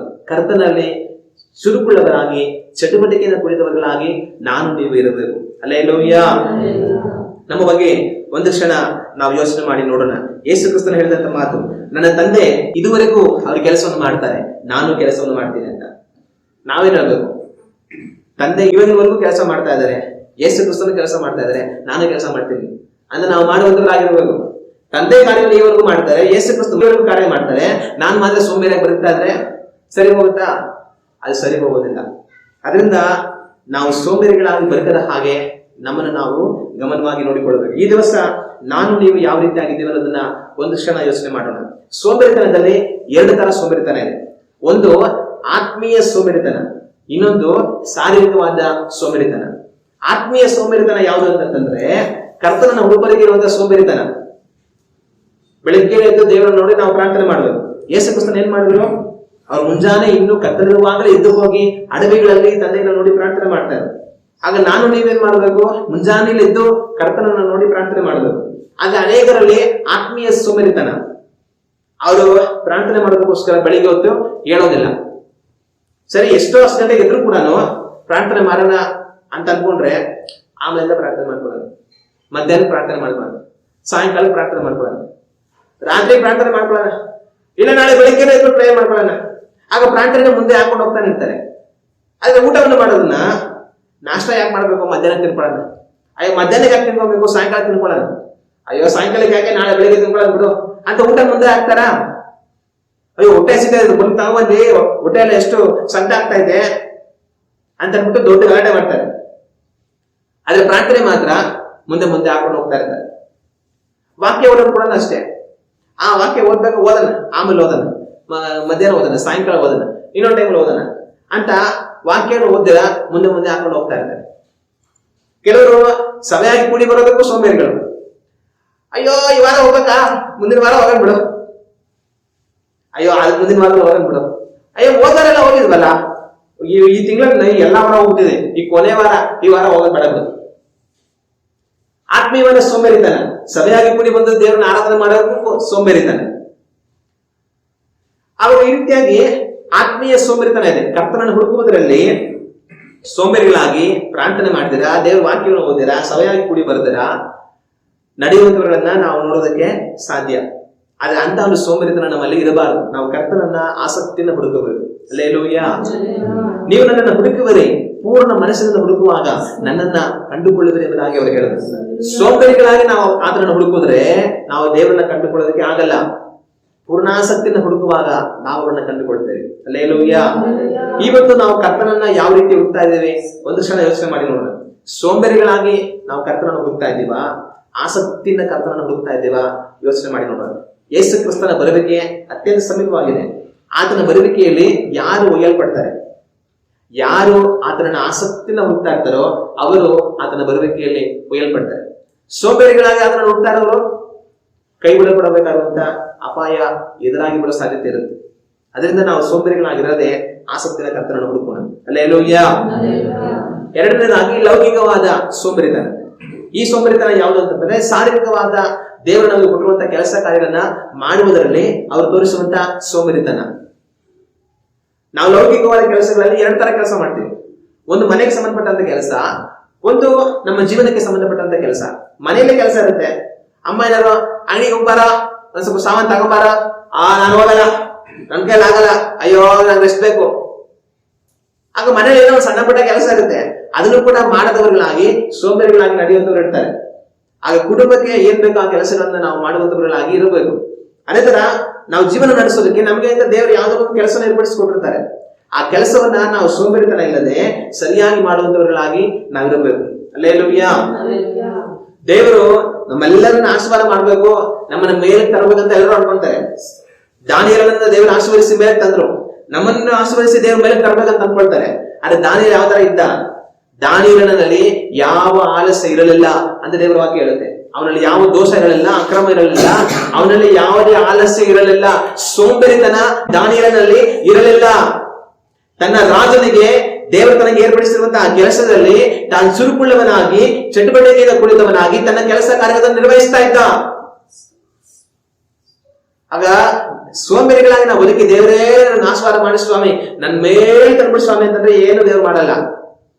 ದೇವರು ನಮಗೆ ಕೊಟ್ಟಿರುವಂತದಲ್ಲಿ ನಂಬಿಕೆಸ್ಥರಾಗಿರಬೇಕು. ಸ್ವಲ್ಪದ್ರಲ್ಲಿ ನಾವು ಚುರುಕುಳ್ಳವರಾಗಿ, ನಾವು ಚಟುವಟಿಕೆಯಿಂದ ಕೂಡಿದವர்களಾಗಿ, ನಂಬಿಕೆಸ್ಥರಾಗಿ ನಾವು ನಡೆಯುವಂತವರಾಗಿದ್ದರೆ ದೇವರು ದೊಡ್ಡದರಲ್ಲಿ ನಮ್ಮನ್ನು ಇಡ್ತಾರೆ. ಆದ್ರೆ ಕೊಟ್ಟಿರುವಂತ ಚಿಕ್ಕದನ್ನೇ ಸರಿಯಾಗಿ ನೆರವೇರಿಸಿದರ, ಸೋಂಬೇರಿಯಾಗಿ ಮಾಡ್ಬೇಕಾದ್ರೆ ಮಾಡಿದರ, ದೇವರೇ ನೀನ್ ದೊಡ್ಡದ್ ಕೊಡೋ ಸ್ವಾಮಿ ಆಮೇಲೆ ನಾನು ಮಾಡ್ತೀನಿ ಅಂತಂದ್ರೆ ದೇವರು ಇರೋದನ್ನ ಕಿತ್ಕೊಂಡ್ಬಿಡ್ತಾರೆ. ಚಿಕ್ಕದನ್ನ ಕೊಟ್ಟೆ ನೀನ್ ಏನು ಮಾಡ್ತಾ ಇಲ್ಲ, ನಿಂಗೆ ದೊಡ್ಡ ಕೊಡ ಏನ್ ಮಾಡ್ತೀಯಾ, ಇರೋದು ತಗೊಳ್ರ ಅಣ್ಣ, ಇರೋದು ತಗೊಂಡ್ಬಿಡ್ತಾರೆ. ಒಬ್ಬನಿಗೆ 1 ಕಾಸು ಕೊಟ್ರು, ಒಬ್ಬನಿಗೆ 2 ಕಾಸು ಕೊಟ್ರು, ಒಬ್ಬ 5 ಕಾಸು ಕೊಟ್ರು. ಒಂದಿರೋನು ಮುಚ್ಚಿಕ್ಬಿಟ್ಟ ತಗೊಂಡಾಗಿ, 2 ರೌಂಡ್ 4 ಮಾಡ್ದ, 5 ರೌಂಡ್ 10 ಮಾಡ್ದ. ಆದ್ರೆ ಕೊನೆಗೆ ಆ 1 ರೌಂಡ್ ಬಂದು ಸ್ವಾಮಿ ನಿನ್ನ ನೀನ್ ತಗೋ ಸ್ವಾಮಿ ಅಂತ ಕೊಟ್ಬಿಟ್ಟಾಗ ಏನಂದ್ರ ಯಜಮಾನ, ಇವನು ಸೋಂಬೇರಿಯಾದ ಕಿಟ್ಟ ಆಳುವನು, ಇವನನ್ನ ಬೆಂಕಿಗೆ ಹಾಕಿರಿ ಅಂತ ಹೇಳಿದ್ರು. ಹಾಗೆ ನಾವೇನ್ ಮಾಡಬೇಕು? ದೇವರ ಬಗ್ಗೆ ಕೊಟ್ಟಿರುವಂತ ಕೆಲಸ ಚಿಕ್ಕದೋ ದೊಡ್ಡದೋ ಅದ್ರಲ್ಲಿ ನಂಬಿಕೆಸ್ಥರಾಗಿರ್ಬೇಕು. ಸೋಂಬೇರಿಗಳಾಗಿರದೆ ನಮಗೆ ದೇವರು ಕೊಟ್ಟಿರುವಂತ ಕೆಲಸವನ್ನ ನಾವು ನಿರ್ವಹಿಸುವಂತವர்களಾಗಿ ಇರಬೇಕು. ಹಲ್ಲೆಲೂಯಾ. ಆಗ ದೇವರು ನಮ್ಮನ್ನು ಆಶೀರ್ವದಿಸ್ತಾರೆ, ಅದ್ರಲ್ಲಿ ನಮ್ಗೆ ಒಳ್ಳೆ ಫಲ ಬರೋ ಹಾಗೆ ಮಾಡ್ತಾರೆ.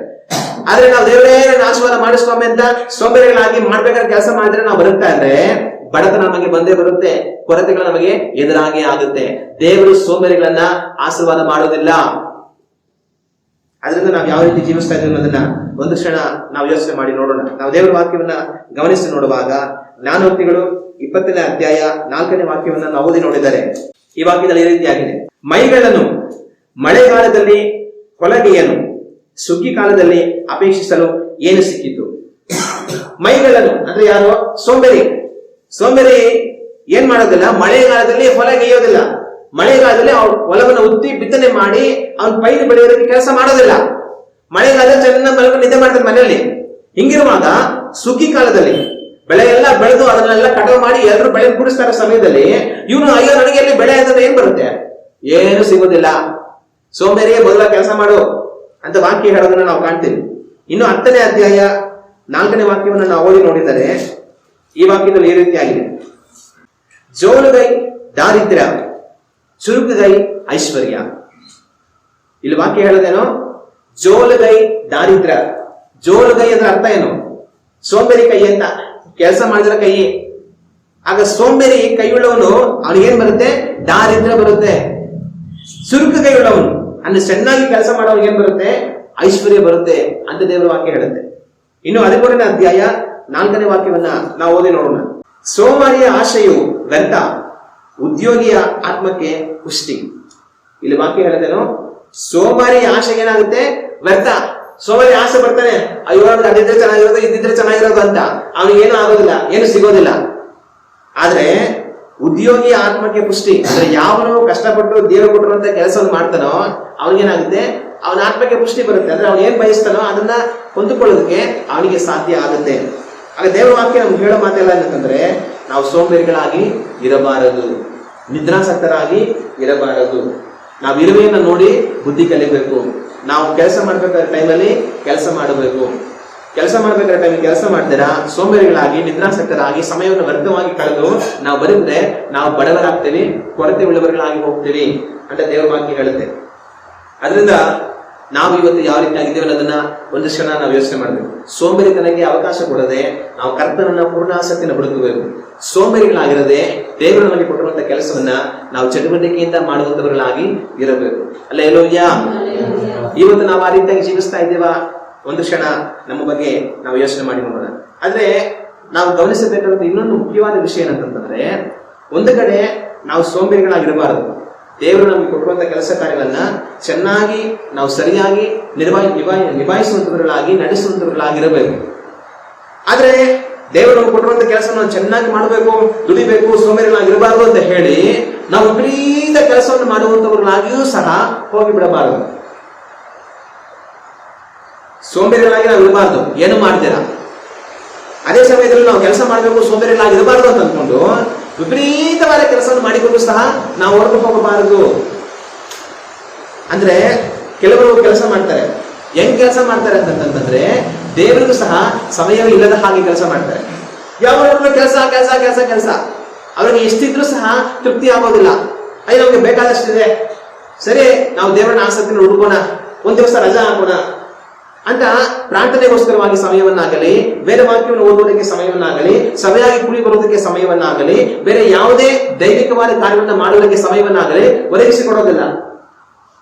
ಇವ್ರು ಸೋಂಬೇರಿಗಳಲ್ಲ, ಕೆಲಸ ಮಾಡೋರು. ಆದ್ರೆ ಎಷ್ಟು ಕೆಲಸ ಮಾಡ್ತಾರೆ ಅಂತಂದ್ರೆ ದೇವರನ್ನು ಹುಡುಕದ ಹಾಗೆ ಕೆಲಸ ಮಾಡ್ತಾರೆ. ಕೆಲಸವನ್ನೇ ಮಾಡದೇ ಇರೋದು ತಪ್ಪು, ದೇವರನ್ನೇ ಹುಡುಕದ ಹಾಗೆ ಕೆಲಸವನ್ನು ಮಾಡೋದು ಸಹ ತಪ್ಪು. ನಾವು ಕರ್ತನನ್ನ ಹುಡುಕುತ್ತಾ ನಮ್ಮ ಕೆಲಸಗಳನ್ನ ನಾವು ನಡೆಸುವಂತವர்களಾಗಿ ಇರಬೇಕು. ಆಗ ಸೋಂಬೇರಿಗಳಾಗಿರಬಾರದು. ಹಂಗಂದ್ರೆ ವಿಪರೀತ ಕರ್ತನನ್ನೇ ಬಿಟ್ಟು ಕೆಲಸವನ್ನು ಮಾಡಿಕೊಂಡು ಯಾವಾಗಲೂ ಕೆಲಸ ಕೆಲಸ ಕೆಲಸ ಕೆಲಸ ಅಂತ ಉಳ್ಳವர்களಾಗಿ ನಾವು ನಡೆಯುವವರಾಗಿ ಇರಬಾರದು. ಇನ್ನು ಕೆಲವರು ಕೆಲಸ ಮಾಡ್ತಾರೆ. ಎಷ್ಟು ಕೆಲಸ ಮಾಡ್ತಾರೆ ಅಂತಂದ್ರೆ ಅವ್ರ ಕುಟುಂಬವನ್ನೇ ಅವ್ರು ಗಮನಿಸೋದಿಲ್ಲ, ಕುಟುಂಬವನ್ನೇ ಗಮನಿಸ್ತಾರ ಕೆಲಸವನ್ನು ಮಾಡ್ಕೊಂಡು ಬರ್ತಾ ಇರ್ತಾರೆ. ಅವ್ರ ಹೆಂಡತಿನ ನೋಡೋದಿಲ್ಲ, ಅವ್ರ ಮಕ್ಕಳು ನೋಡೋದಿಲ್ಲ, ಅವ್ರ ಹೆಂಡತಿಗೆ ಸ್ವಲ್ಪ ಹುಷಾರಿರೋದಿಲ್ಲ, ಆಸ್ಪತ್ರೆಗೆ ಕರ್ಕೊಂಡು ಹೋಗ್ಬೇಕು, ಮಕ್ಕಳಿಗೇನು ಹುಷಾರಿರೋದಿಲ್ಲ, ಆಸ್ಪತ್ರೆಗೆ ಕರ್ಕೊಂಡು ಹೋಗ್ಬೇಕು, ಒಂದ್ಸಲಿ ಕುಟುಂಬವನ್ನು ಕರ್ಕೊಂಡು ಎಲ್ಲೋ ಜಾಗಕ್ಕೆ ಹೋಗ್ಬೇಕು ಬರ್ಬೇಕು, ಯಾವುದನ್ನು ಗಮನಿಸೋದಿಲ್ಲ. ಇವ್ರು ಮಾಡೋದೆಲ್ಲ ಬೆಳಿಗ್ಗೆ ಎದ್ದಿದ ತಕ್ಷಣ ಕೆಲಸಕ್ಕೆ ಹೋಗ್ಬಿಡ್ತಾರೆ. ಇವ್ರು ತಿರುಗಿ ಎಲ್ಲ ಮುಗಿಸಿ ಬರೋದು ರಾತ್ರಿ ಎಲ್ಲ ಮಲಗುತ್ತಾರೆ. ಆಗ ಮನೆಯಲ್ಲಿ ಹೆಂಡತಿಗೆ ಏನ್ ಬೇಕು, ಮಕ್ಕಳಿಗೆ ಏನ್ ಬೇಕು, ಏನು ಗಮನಿಸೋದಿಲ್ಲ. ಇವ್ರು ಮಾಡೋದೆಲ್ಲ ಯಾವಾಗಲೂ ಕೆಲಸ ಕೆಲಸ ಕೆಲಸ. ಹೆಂಡತಿ ಏನಾದ್ರು ಕೇಳಿದ್ರೆ ಏನಪ್ಪಾ ಯಾವಾಗಲೂ ಕೆಲಸ ಕೆಲಸ ಅಂತ ಹೋಗ್ತಾ ಇರ್ತಿಲ್ಲ, ನಮ್ಮನೆ ನೋಡಕ್ಕೆ ಇಲ್ವಾ, ಏನ್ ನಿಂಗೆ ಹೆಂಡತಿ ಮಕ್ಳು ಇದಾರ ಇಲ್ವಾ ಅಂತಂದ್ರೆ ಅಯ್ಯ ಮಾಡ್ತಾರದಲ್ಲ ನಿಮ್ಗೇನೆ ಎಲ್ಲ ದುಡ್ದು ತಂದು ಯಾರು ಹಾಕ್ಲಿ, ನಿಮ್ಗೇನೆ ಆಗ್ತಾ ಇರೋದು, ನಾನು ನಿಮ್ಗೆ ಅವ್ರಿಗೇನೆ ಆಗ್ತಾ ಇರೋದು, ಅದು ಅವ್ರು ನೋಡ್ತಾ ಇದೀಯಾ, ನೋಡ್ತಾ ಇಲ್ಲ. ಆಗ ಅದರಿಂದ ಏನಾಗುತ್ತೆ, ಹೆಂಡತಿ ಮಕ್ಕಳಿಗೆ ಆ ಒಂದು ಗಂಡ ತಂದೆ ಅನ್ನೋ ಪ್ರೀತಿನೇ ಇರೋದಿಲ್ಲ. ಹೆಂಡತಿಗೆ ನಮ್ಮ ಯಜಮಾನಪ್ಪ ಯಾವಾಗಲೂ ದುಡ್ಡು ಅಂತ ಕೆಲಸ ಮೇಲೆ ಇರ್ತಾನೆ, ಅವ್ನ ಕೆಲಸನೇ ಮದುವೆ ಹಾಕೊಳ್ಳಿ ಅಂತ ಅಮ್ಮನ್ ಇರುತ್ತೆ. ಮಕ್ಕಳು ಅಪ್ಪ ಯಾವತ್ತೂ ನನ್ನ ಅಪ್ಪ ನೋಡೋದಿಲ್ಲ ಮನೇಲಿ, ಬೆಳಿಗ್ಗೆ ಎದುರಷ್ಟೇ ಊಟ ಬಿಟ್ಟಿರ್ತಾರೆ, ನಾವಪ್ಪ ಬರೋದ್ರ ನಾವು ಮಲ್ಕೊಂಡ್ರೆ, ನಾವಪ್ಪ ಯಾವಾಗ ಬರ್ತಾರೆ ಯಾವಾಗ ಹೋಗ್ತಾರೆ ಅಂತ ನಮ್ಗೆ ಗೊತ್ತೇ ಇಲ್ಲ, ನನ್ನ ಅಪ್ಪ ನೋಡೋದೇ ರೂಪ ಅಂತ ಮಕ್ಳು ಹೇಳ್ತಾರೆ. ಹಾಗೇನಾಗುತ್ತೆ, ತಂದೆ ಮಕ್ಕಳಂತ ಒಂದು ಪ್ರೀತಿ ಭಾವನೆ ಐಕ್ಯತೆ ಅಲ್ಲಿರೋದೇ ಇಲ್ಲ. ಈ ರೀತಿ ನಾನು ಕೆಲಸ ಕೆಲಸ ಕೆಲಸ ಅಂತ ಹೇಳ್ಕೊಂಡು ಕುಟುಂಬವನ್ನೇ ಗಮನಿಸ್ತೀರಾ, ಅವ್ರನ್ನ ನೋಡ್ಕೊಳ್ತೀರಾ, ಅವ್ರ ಜೊತೆ ಪ್ರೀತಿನ ಸಮಯವನ್ನು ಕಳೀತೀರಾ, ಕುಟುಂಬದಿಂದ ದೂರ ಆಗಿ ಬರುವಂತ ಜನಗಳನ್ನ ನಾವು ನೋಡೋದಕ್ಕೆ ಸಾಧ್ಯ. ಅದು ಕೂಡ ಮಾಡಬಾರ್ದು. ನಿಮ್ ಕುಟುಂಬಕ್ಕೋಸ್ಕರನೇ ಎಲ್ಲ ಮಾಡಿ ನಿಮ್ ಕುಟುಂಬ ನಿಮ್ಮೊಟ್ಟಿಗೆ ಅನ್ಯೋನ್ಯವಾಗಿ ನೀವಿಲ್ಲ ಅಂತಂದ್ರೆ ಏನ್ ಪ್ರಯೋಜನ? ಆ ಕೆಲಸವನ್ನ ಮಾಡಬಾರ್ದು. ಅನೇಕ ಸಮಯ ಮನುಷ್ಯರಿಗೆ ಬೇಕಾಗಿರೋದು ದುಡ್ಡೇ ಅಲ್ಲ, ಮನುಷ್ಯರಿಗೆ ಬೇಕಾಗಿರೋದು ಪ್ರೀತಿ, ಮನುಷ್ಯರಿಗೆ ಬೇಕಾಗಿರೋದು ಒಂದು ಅನ್ಯೋನ್ಯತೆ, ಒಂದು ಐಕ್ಯತೆ. ಎಷ್ಟೋ ಕುಟುಂಬಗಳಲ್ಲಿ ದುಡ್ಡಿದೆ, ಪ್ರೀತಿ ಇಲ್ಲ, ಅನ್ಯೋನ್ಯತೆ ಇಲ್ಲ. ಆದ್ರೆ ಒಂದು ವೇಳೆ ದುಡ್ಡಿಲ್ಲ ಅಂದ್ರು ಅಲ್ಲಿ ಪ್ರೀತಿ ಇದ್ರೆ, ಅನ್ಯೋನ್ಯತೆ ಇದ್ರೆ, ಅದಕ್ಕಿಂತ ದೊಡ್ಡ ಭಾಗ್ಯ ಯಾವ್ದು ಬೇಡ ಅಂತ ಎಷ್ಟೋ ಜನ ಅನ್ಕೊಳ್ತಾರೆ. ಇವತ್ತು ಎಷ್ಟೋ ಜನ ದುಡ್ಡಿರೋರು ನೆಮ್ಮದಿ ಆಗಿಲ್ಲ, ಆದ್ರೆ ಬಡವರು ಸಹ ಇವತ್ತು ಎಷ್ಟೋ ಸಂತೋಷವಾಗಿದ್ದಾರೆ. ಕಾರಣ ಅವ್ರಲ್ಲಿ ಪ್ರೀತಿ ಇದೆ. ಆಗ ನಾನು ಕೆಲಸ ಮಾಡ್ತೀನಿ ಸೋಂಬೇರಿಯಾಗಿರ್ಬಾರ್ದು ಅಂತ ಅನ್ಕೊಂಡು ಕುಟುಂಬವನ್ನೇ ಬಿಟ್ಟು ಹೋಗಿ ಕೆಲಸ ಮಾಡ್ಬೇಕಂತಲ್ಲ. ಕುಟುಂಬವನ್ನು ನಾವು ಗಮನಿಸಿ ನಮ್ಮ ಕರ್ತವ್ಯವನ್ನು ನಾವು ನಿರ್ವಹಿಸಿ ನಮ್ಮ ಕುಟುಂಬಕ್ಕೆ ಅಗತ್ಯವಾಗಿರುವಂತದನ್ನ ನಾವು ಮಾಡುವಂತವர்களಾಗಿ ಇರಬೇಕು. ಮತ್ತೆ ಇನ್ನೂ ಕೆಲವರು ಕೆಲಸ ಮಾಡ್ತಾರೆ ಸೋಂಬೇರಿಯಾಗಿರ್ಬಾರ್ದು ಅಂತ. ಕೆಲಸ ಮಾಡ್ತಾರೆ ಎಷ್ಟು ಕೆಲಸ ಮಾಡ್ತಾರೆ ಅಂತಂದ್ರೆ ಅವರ ಶರೀರವನ್ನ ಅವರೇ ಕೆಡಿಸ್ಕೊಂಡು, ಅವರ ಆರೋಗ್ಯವನ್ನು ಅವರೇ ಕೆಡಿಸ್ಕೊಂಡು ಬಾರಿ ಪಡೋಷ್ಟು ಮಟ್ಟಿಗೂ ಕೆಲಸ ಮಾಡ್ತಾರೆ. ಮನುಷ್ಯನಿಗೆ ಸರಿಯಾದ ಸಮಯಕ್ಕೆ ಊಟ ಅಗತ್ಯ, ಸರಿಯಾದ ಸಮಯಕ್ಕೆ ನಿದ್ರೆ ಅಗತ್ಯ, ಸಮಾಧಾನ ಅಗತ್ಯ. ಆದ್ರೆ ಅನೇಕರು ಏನ್ ಮಾಡ್ತಾರೆ, ಸರಿಯಾಗಿ ಊಟ ಮಾಡಲ್ಲ, ಸರಿಯಾಗಿ ನಿದ್ದೆ ಮಾಡಲ್ಲ, ಕೆಲಸ ಕೆಲಸ ಕೆಲಸ ಕೆಲಸ ಕೆಲಸ, ಮತ್ತೆ ನೆಮ್ಮದಿ ಕೂಡ ಇರೋದಿಲ್ಲ. ಆ ಕೆಲಸದಲ್ಲಿ ಫುಲ್ ಬಿಸಿ. ಅವ್ರ ನೋಡಿ ಒಂದು ಮಾತು ಮಾತಾಡಿಸಿ, ಅವ್ರು ಮಾತಾಡ್ಸೋದು ಒಂದೇ, ಫುಲ್ ಬಿಸಿ ಬಂದಿರುತ್ತೆ, ಬಿಸಿ ಬರುತ್ತ ಕುಕ್ಕರ್ ಮುಟ್ಟೋದು ಒಂದೇ, ಫುಲ್ ಗ್ಯಾಸ್ ತುಂಬಿಕೊಟ್ರು ಅಂತ ಕುಕ್ಕರ್ ನೀವು ಮುಟ್ಟೋದು ಏನಾಗುತ್ತೆ, ಬುಸ್ ಅಂತ ಗ್ಯಾಸ್ ಬರುತ್ತೆ.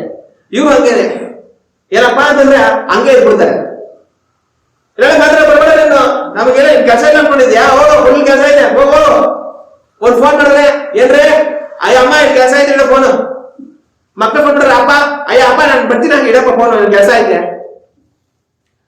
ಆಗ ಫುಲ್ ಬಿಸಿ, ಸರಿಯಾದ ಸಮಯ ಊಟ ಇಲ್ಲ, ಸರಿಯಾದ ಸಮಯ ನಿದ್ದೆ ಇಲ್ಲ, ಫುಲ್ ಟೆನ್ಷನ್. ಇದರಿಂದ ಏನಾಗುತ್ತೆ ಅಂತಂದ್ರೆ ದಿನೇ ದಿನೇ ಹೋಗ್ತಾ ಹೋಗ್ತಾ ಅವ್ರ ಆರೋಗ್ಯ ಕೆಟ್ಟೋಗುತ್ತೆ.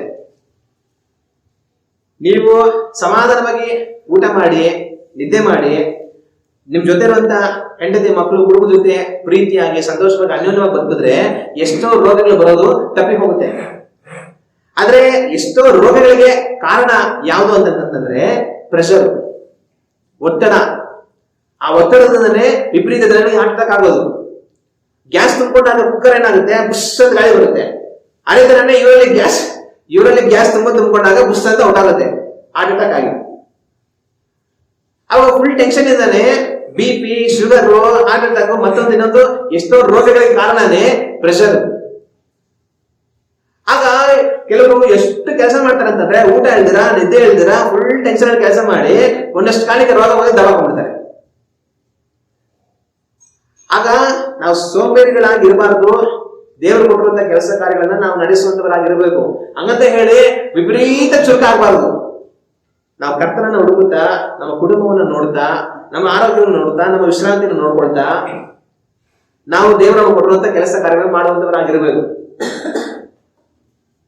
ದೇವರು ನಮ್ಮನ್ನು ಯಾವ ತರ ಉಂಟು ಮಾಡಿದ್ದಾರೆ ಅಂತಂದ್ರೆ ಬೆಳಗಿನ ಸಮಯ ಕೆಲಸ ಮಾಡಬೇಕು, ರಾತ್ರಿಯ ಸಮಯ ನಿದ್ದೆ ಮಾಡಬೇಕು. ಹಂಗೆ ದೇವರು ನಮ್ಮನ್ನು ಉಂಟು ಮಾಡಿರೋದು. ನಾವು ಬೆಳಿಗ್ಗೆ ಎಲ್ಲ ಕೆಲಸ ಮಾಡಿ ರಾತ್ರಿ ಚೆನ್ನಾಗಿ ನಿದ್ದೆ ಮಾಡಬೇಕು, ವಿಶ್ರಾಂತಿ ತೆಗಿಬೇಕು. ಮತ್ತೆ ಬೆಳಿಗ್ಗೆ ಕೂಡ ನಮಗೆ ಬೇಕಾಗಿರುವಂತ ಶಕ್ತಿ ಬರೋದಕ್ಕೆ ಬೇಕಾದಂತ ಆಹಾರವನ್ನ ನಾವು ಸೇವಿಸಬೇಕು. ಆ ರೀತಿಯಾಗಿ ನಡೆಯುವಾಗಲೇ ಅವನ ಆರೋಗ್ಯ ಚೆನ್ನಾಗಿರೋದು. ಆದ್ರೆ ಅದನ್ನ ಬಿಟ್ಟು ಊಟ ಮಾಡ್ತೀರಾ, ನಿದ್ದೆ ಮಾಡ್ತೀರಾ, ಹಗ್ಲು ರಾತ್ರಿ ನಾನು ಕೆಲಸ ಮಾಡ್ತೀನಿ ದುಡಿತೀನಿ ಅಂತ ಅನ್ಕೊಂಡು ಹೋಗಿ ನಾವು ಅದರಲ್ಲೇ ಮುಳುಗೋಗಿ ನಾಳೆ ನಾವೇನು ಮಾಡಕ್ ಆಗಿರೋಂತ ಪರಿಸ್ಥಿತಿ ಬಂದ್ಬಿಡುತ್ತೆ. ಆಮೇಲೆ ದೇವರೇ ಯಾಕಪ್ಪ ಹಿಂಗಾಯ್ತು ಅಂತಂದ್ರೆ ನೀವೇ ಮಾಡ್ಕೊಂಡಿದ್ದು. ಕೆಲವರಂತ ಕೆಲಸ ಮಾಡ್ತಾರೆ, ಎಷ್ಟು ಕೆಲಸ ಮಾಡ್ತಾರೆ, ಎರಡೆರಡು ಕೆಲಸ ಮಾಡ್ತಾರೆ. ಬೆಳಿಗ್ಗೆ ಒಂದು ಕೆಲಸ, ರಾತ್ರಿ ಒಂದು ಕೆಲಸ. ಆದ್ರೆ ಇದೆಲ್ಲ ಅವ್ರ ಆರೋಗ್ಯವನ್ನು ಕೆಡಿಸಿ ಹಾಳು ಮಾಡಿದ್ರು. ಆಗ ಒಂದು ಕಡೆ ನಾವು ಸೋಂಬೇರಿಗಳಾಗಿರಬಾರದು. ಹಂಗಂತ ನಾವು ಸೋಂಬೇರಿಗಳಾಗಿರಬಾರದು ಅಂತ ಹೇಳಿ ಭಯಂಕರ ಚುರುಕಾಗ್ಬಿಟ್ಟು ನಾವು ದೇವರನ್ನೇ ಬಿಟ್ಟು, ನಮ್ಮ ಕುಟುಂಬವನ್ನೇ ಬಿಟ್ಟು, ನಮ್ಮ ಆರೋಗ್ಯ, ನಮ್ಮ ನೆಮ್ಮದಿಯನ್ನು ಬಿಟ್ಟು ವಿಪರೀತ ಕೆಲಸಗಳು ಮಾಡ್ಕೊಂಡು ಹೋಗಿ ನಾವು ದಾರಿ ತಪ್ಪಿ ಕೂಡ ಹೋಗಬಾರದು. ಕರ್ತನಲ್ಲಿ ನೆಲೆ ನಿಂತು ನಮ್ಮ ಕುಟುಂಬದಲ್ಲಿ ನಾವು ನಿರ್ವಹಿಸಬೇಕಾದಂತ ಜವಾಬ್ದಾರಿಗಳನ್ನ ನಿರ್ವಹಿಸುತ್ತಾ, ದೇವರು ನಮಗೆ ಕೊಟ್ಟಿರುವಂತ ಈ ಶರೀರವನ್ನ ಅದಕ್ಕೆ ಬೇಕಾಗಿರೋದನ್ನ ಮಾಡುತ್ತಾ ನಾವು ನಮಗೆ ಬೇಕಾದದನ್ನ ನಡೆಸುವಂತವர்களಾಗಿ ಇರಬೇಕು. ಹಲ್ಲೆಲೂಯಾ. ಆ ರೀತಿ ಜೀವಿಸೋದಕ್ಕೆ ದೇವರು ನಮಗೆ ಸಹಾಯ ಮಾಡಲಿ. ನಾವು ಯಾವ ರೀತಿ ಇದ್ದೇವೆ ಒಂದು ಕ್ಷಣ ಯೋಚನೆ ಮಾಡಿ ನೋಡೋಣ. ಇರುವೆಯಿಂದ ನಾವು ಯಾವ ರೀತಿ ಜೀವಿಸಬೇಕು ಅನ್ನೋದನ್ನ ನಾವು ಕಲಿತುಕೊಳ್ಳೋಣ. ನಾವೆಲ್ಲ ಇದನ್ನಂತೂ ಕಣ್ಣಲ್ಲಿ ಮುಚ್ಚಿ ದೇವರನ್ನು ನೋಡಿ ಪ್ರಾರ್ಥನೆ ಮಾಡೋಣ. ಇರುವೆಗಳಿಗೆ ಸಂಬಂಧಪಟ್ಟಂತ ಇನ್ನೂ ಹಲವಾರು ಕಾರ್ಯಗಳಿದೆ. ಅದನ್ನ ಮುಂದಿನ ದಿನಗಳಲ್ಲಿ ದೇವರ ಚಿತ್ತವಾಗಿದ್ದರೆ ನಾವು ಧ್ಯಾನ ಮಾಡುತ್ತಾ ಹೋಗೋಣ. ನಾವೆಲ್ಲ ಕಣ್ಣಲ್ಲಿ ಮುಚ್ಚಿ ದೇವರನ್ನು ನೋಡಿ ಪ್ರಾರ್ಥನೆ ಮಾಡೋಣ. ನಮ್ಮನ್ನು ಬಹಳವಾಗಿ ಪ್ರೀತಿಸುವ ಪರಲೋಕದ ತಂದೆಯೇ, ನಮ್ಮ ರಕ್ಷಕನಾದ ಯೇಸು ಕ್ರಿಸ್ತನ ನಾಮದಲ್ಲಿ ಇವನ ಮಧ್ಯಾಹ್ನದಲ್ಲಿ ನಿಮ್ಮನ್ನು ನೋಡಿ ನಾವು ಪ್ರಾರ್ಥಿಸುತ್ತೇವೆ. ತಂದೆ, ಈ ದಿನದಲ್ಲಿ ಇರುವೆಯಿಂದ ನಿಮ್ಮ ವಾಕ್ಯವನ್ನು ನಾವು ಧ್ಯಾನ ಮಾಡಿ ನೋಡಿದ್ದೇವಲ್ಲ, ಇರುವೆಯನ್ನು ಹೋಗಿ ನೋಡು, ಅದರ ನಡವಳಿಕೆ ಗಮನಿಸು, ಅದರಿಂದ ಜ್ಞಾನವನ್ನು ತಂದುಕೋ ಎಂಬುದಾಗಿ ನಿಮ್ಮ ವಾಕ್ಯ ಹೇಳುತ್ತದೆ. ಇರುವೆ ಯಾವ ರೀತಿಯಾಗಿ ಚುರುಕಾಗಿರುತ್ತದೆ, ತನಗೆ ಆಹಾರ ಕುಡಿಸುವುದಕ್ಕೆ ಅವಕಾಶ ಸಿಕ್ಕಾಗಲೆಲ್ಲ ಯಾವ ರೀತಿ ತಡೆ ಇಲ್ಲದೆ ಅದು ಸೋಂಬೇರಿತನವನ್ನು ತೋರಿಸದೆ ಆತುರವಾಗಿ ಓಡಿ ಹೋಗಿ ತನ್ನ ಆಹಾರವನ್ನು ತೆಗೆದುಕೊಂಡು ಬಂದು ಇಟ್ಟುಕೊಳ್ಳುತ್ತದೆ. ಅದರ ಹಾಗೆ ನಾವು ಸೋಂಬೇರಿಗಳಾಗಿ ಬದುಕದೆ ದೇವರು ನಮಗೆ ಕೊಟ್ಟಿರುವಂತಹ ಕೆಲಸ ಕಾರ್ಯಗಳನ್ನ ನಾವು ನಡೆಸಬೇಕಾದ ಸಮಯದಲ್ಲಿ ನಡೆಸಬೇಕಾದ ರೀತಿಯಲ್ಲಿ ನಡೆಸುವಂತವர்களಾಗಿ ಇರಬೇಕೆನ್ನುವುದನ್ನ ಈ ದಿನದಲ್ಲಿ ನಾವು ಧ್ಯಾನ ಮಾಡುವಂತೆ ನಮಗೆ ಸಹಾಯ ಮಾಡಿದರೆ ಅದಕ್ಕಾಗಿ ಸ್ತೋತ್ರ. ತಂದೆ, ಈ ದಿನದಲ್ಲಿ ನಾವು ಯಾವ ರೀತಿಯಾಗಿ ಜೀವಿಸುತ್ತಾ ಇದ್ದೇವೆ, ನಮ್ಮನ್ನು ನಾವೇ ಪರೀಕ್ಷಿಸಿಕೊಂಡು ನೋಡಲು ನಮಗೆ ಸಹಾಯ ಮಾಡಿದರೆ, ಒಂದು ವೇಳೆ ತಂದೆ ನಾವು ಸೋಂಬೇರಿಗಳಾಗಿ ಬದುಕುತ್ತಿದ್ದರೆ ನಮ್ಮನ್ನು ಕ್ಷಮಿಸಿರಿ ಎಂಬುದಾಗಿ ಪ್ರಾರ್ಥಿಸುತ್ತೇವೆ. ತಂದೆಯೇ, ಸೋಂಬೇರಿತನದಲ್ಲಿ ಆತ್ಮೀಯ ಸೋಂಬೇರಿತನ ಉಂಟು, ಲೌಕಿಕವಾದ ಸೋಂಬೇರಿತನ ಉಂಟು. ತಂದೆಯೇ, ನಾವೊಂದು ವೇಳೆ ಆತ್ಮೀಯವಾಗಿ ಸೋಂಬೇರಿಗಳಾಗಿ ಬದುಕುತ್ತಾ ಇದ್ದೇವ, ಪ್ರಾರ್ಥನೆ ಮಾಡದೆ, ನಿಮ್ಮ ವಾಕ್ಯಗಳನ್ನು ಓದದೆ, ಸಭೆಯಾಗಿ ಕುಡಿ ಬರದೆ, ನಿಮ್ಮನ್ನ ಆಸಕ್ತಿಯಿಂದ ಹುಡುಕದೆ ನಾವು ಸೋಂಬೇರಿಗಳಾಗಿ ಬದುಕುತ್ತಾ ಇದ್ದೇವ, ನಾವು ಪರೀಕ್ಷಿಸಿಕೊಂಡು ನೋಡಲು ಸಹಾಯ ಮಾಡಿರಿ.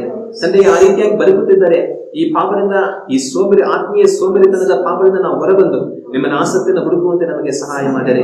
ತಂದೆಯೇ, ಲೌಕಿಕವಾಗಿ ನಾವು ಸೋಂಬೇರಿಗಳಾಗಿ ಬದುಕುತ್ತಾ ಇದ್ದೇವೋ ಏನೋ, ನಾವು ನಮ್ಮನ್ನು ಪರೀಕ್ಷಿಸಿಕೊಂಡು ನೋಡಲು ಸಹಾಯ ಮಾಡಿರಿ. ತಂದೆಯೇ, ನಮಗೆ ನೀವು ಕೊಟ್ಟಿರುವಂತಹ ಕೆಲಸ ಕಾರ್ಯಗಳನ್ನು, ನಮಗೆ ನೀವು ಕೊಟ್ಟಿರುವಂತಹ ಜವಾಬ್ದಾರಿಗಳನ್ನ ನಾವು ಸೋಂಬೇರಿಗಳಾಗಿರದೆ ಅದನ್ನು ಚುರುಕುಗೊಳ್ಳುವವರಾಗಿ, ಚಟುವಟಿಕೆಯಿಂದ ತಂದೆಯ ಆತುರವಾಗಿ ಅದನ್ನ ನಡೆಸುವಂತವர்களಾಗಿ ನಾವು ಇರಬೇಕು. ಆದ್ರೆ ಸೋಂಬೇರಿಗಳಾಗಿ ನಮಗೆ ದೇವರು ಕೊಟ್ಟಿರುವಂತಹ ಕೆಲಸ ಕಾರ್ಯಗಳನ್ನು ನಿರ್ವಹಿಸದೆ ತಂದೆಯ ನಾವು ಅಸಡ್ಡೆಯಿಂದ, ಉದಾಸೀನತೆಯಿಂದ ನಾವು ಬದುಕುವಂತವர்களಾಗಿ ಇರಬಾರದು. ಆದ್ರೆ ಆ ರೀತಿಯಾಗಿ ನಾವು ನಡೆಯುವಾಗ ಅದರಿಂದ ಬಡತನವು, ನಮಗೆ ಕೊರತೆಗಳು ಉಂಟಾಗಿ ನಮ್ಮ ಜೀವನ ಇಕ್ಕಟ್ಟಿಗೆ ಸಿಲುಕಿಕೊಳ್ಳುತ್ತದೆ ಎಂಬುದಾಗಿ ನಮಗೆ ವಾಕ್ಯದಲ್ಲಿ ಬರೆದು ಕೊಟ್ಟಿದ್ದೀರಿ. ಅದಕ್ಕಾಗಿ ನಿಮಗೆ ಸ್ತೋತ್ರ ತಂದೆಯೇ. ಇದರಿಂದ ನಾವು ಬುದ್ಧಿಯನ್ನು ತಂದುಕೊಂಡು, ಇರುವೆಗಳನ್ನು ನೋಡಿ ನಾವು ಬುದ್ಧಿಯನ್ನು ತಂದುಕೊಂಡು ಸೋಂಬೇರಿಗಳಾಗಿ ನಾವು ಬದುಕದೆ ತಂದೆಯೇ, ನಾವು ಉಳ್ಳವರುಗಳಾಗಿ ತಂದೆಯೇ, ನಾವು ಚಟುವಟಿಕೆಯಿಂದ ಕೂಡಿದವರುಗಳಾಗಿ, ನಮಗೆ ನಾವು ಮಾಡಬೇಕಾದ ಕಾರ್ಯವನ್ನ ಮಾಡತಕ್ಕ ರೀತಿಯಲ್ಲಿ ತಂದೆ ಅದನ್ನು ಮಾಡುವವರುಗಳಾಗಿ ಕಂಡು ಬರಲು ನಮಗೆ ಸಹಾಯ ಮಾಡಿರಿ ತಂದೆಯೇ. ಸೋಂಬೇರಿಗಳಾಗಿರಬಾರದೆನ್ನುವುದು ನಿಜ, ಆದರೆ ಅದೇ ಸಮಯದಲ್ಲಿ ವಿಪರೀತವಾದ ಚುರುಕುಳ್ಳವರುಗಳಾಗಿ, ವಿಪರೀತವಾಗಿ ಕೆಲಸ ಕಾರ್ಯಗಳನ್ನು ಮಾಡಿಕೊಂಡು ಹೋಗುವಂತವರುಗಳಾಗಿ ನಾವು ಇರಬಾರದು ಎನ್ನುವುದನ್ನು ಸಹ ನಾವು ಗಮನಿಸಿದವಲ್ಲ. ಅನೇಕರು ಕರ್ತನನ್ನೇ ಮರೆತು ಕೆಲಸ ಕಾರ್ಯಗಳೆಂಬುದಾಗಿ ಹೊರಟು ಹೋಗುತ್ತಾರೆ. ಅನೇಕರು ಕುಟುಂಬಗಳನ್ನೇ ಮರೆತು ಕೆಲಸ ಕಾರ್ಯಗಳೆಂಬುದಾಗಿ ತಮ್ಮನ್ನು ತೊಡಗಿಸಿಕೊಳ್ಳುತ್ತಾರೆ. ಅನೇಕರು ತಮ್ಮ ಸ್ವಂತ ಆರೋಗ್ಯವನ್ನು, ತಮ್ಮ ಸ್ವಂತ ವಿಶ್ರಾಂತಿಯನ್ನು ಗಮನಿಸಿಕೊಳ್ಳದೆ ಕೆಲಸ ಎಂಬುದಾಗಿ ಹೊರಟು ಹೋಗುತ್ತಾರೆ.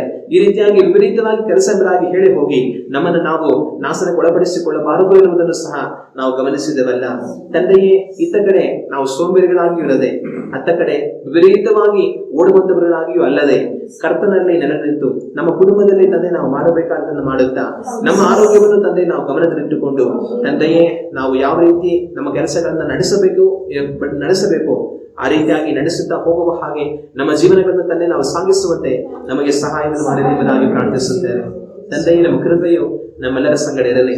ಇರುವೆಯಿಂದ ತಂದೆಯೇ ನಾವು ಕಲಿಯುವಂತೆ ನಮಗೆ ಸಹಾಯ ಮಾಡಿರಿ ತಂದೆಯೇ. ನಿಮ್ಮ ಕೃಪೆಯು ನಮ್ಮೆಲ್ಲರ ಸಂಗಡ ಇರಲಿ. ನಿಮ್ಮ ಬಲವುಳ್ಳ ಹಸ್ತಕ್ಕೆ ನಮ್ಮನ್ನು ತಗ್ಗಿಸುತ್ತೆ ಒಪ್ಪಿಸಿಕೊಡುತ್ತೇವೆ. ನಮ್ಮ ರಕ್ಷಕನಾದ ಯೇಸು ಕ್ರಿಸ್ತನ ನಾಮದಲ್ಲಿ ಬೇಡುತ್ತಿದ್ದೇವೆ, ಪರಲೋಕದ ನಮ್ಮ ತಂದೆಯೇ.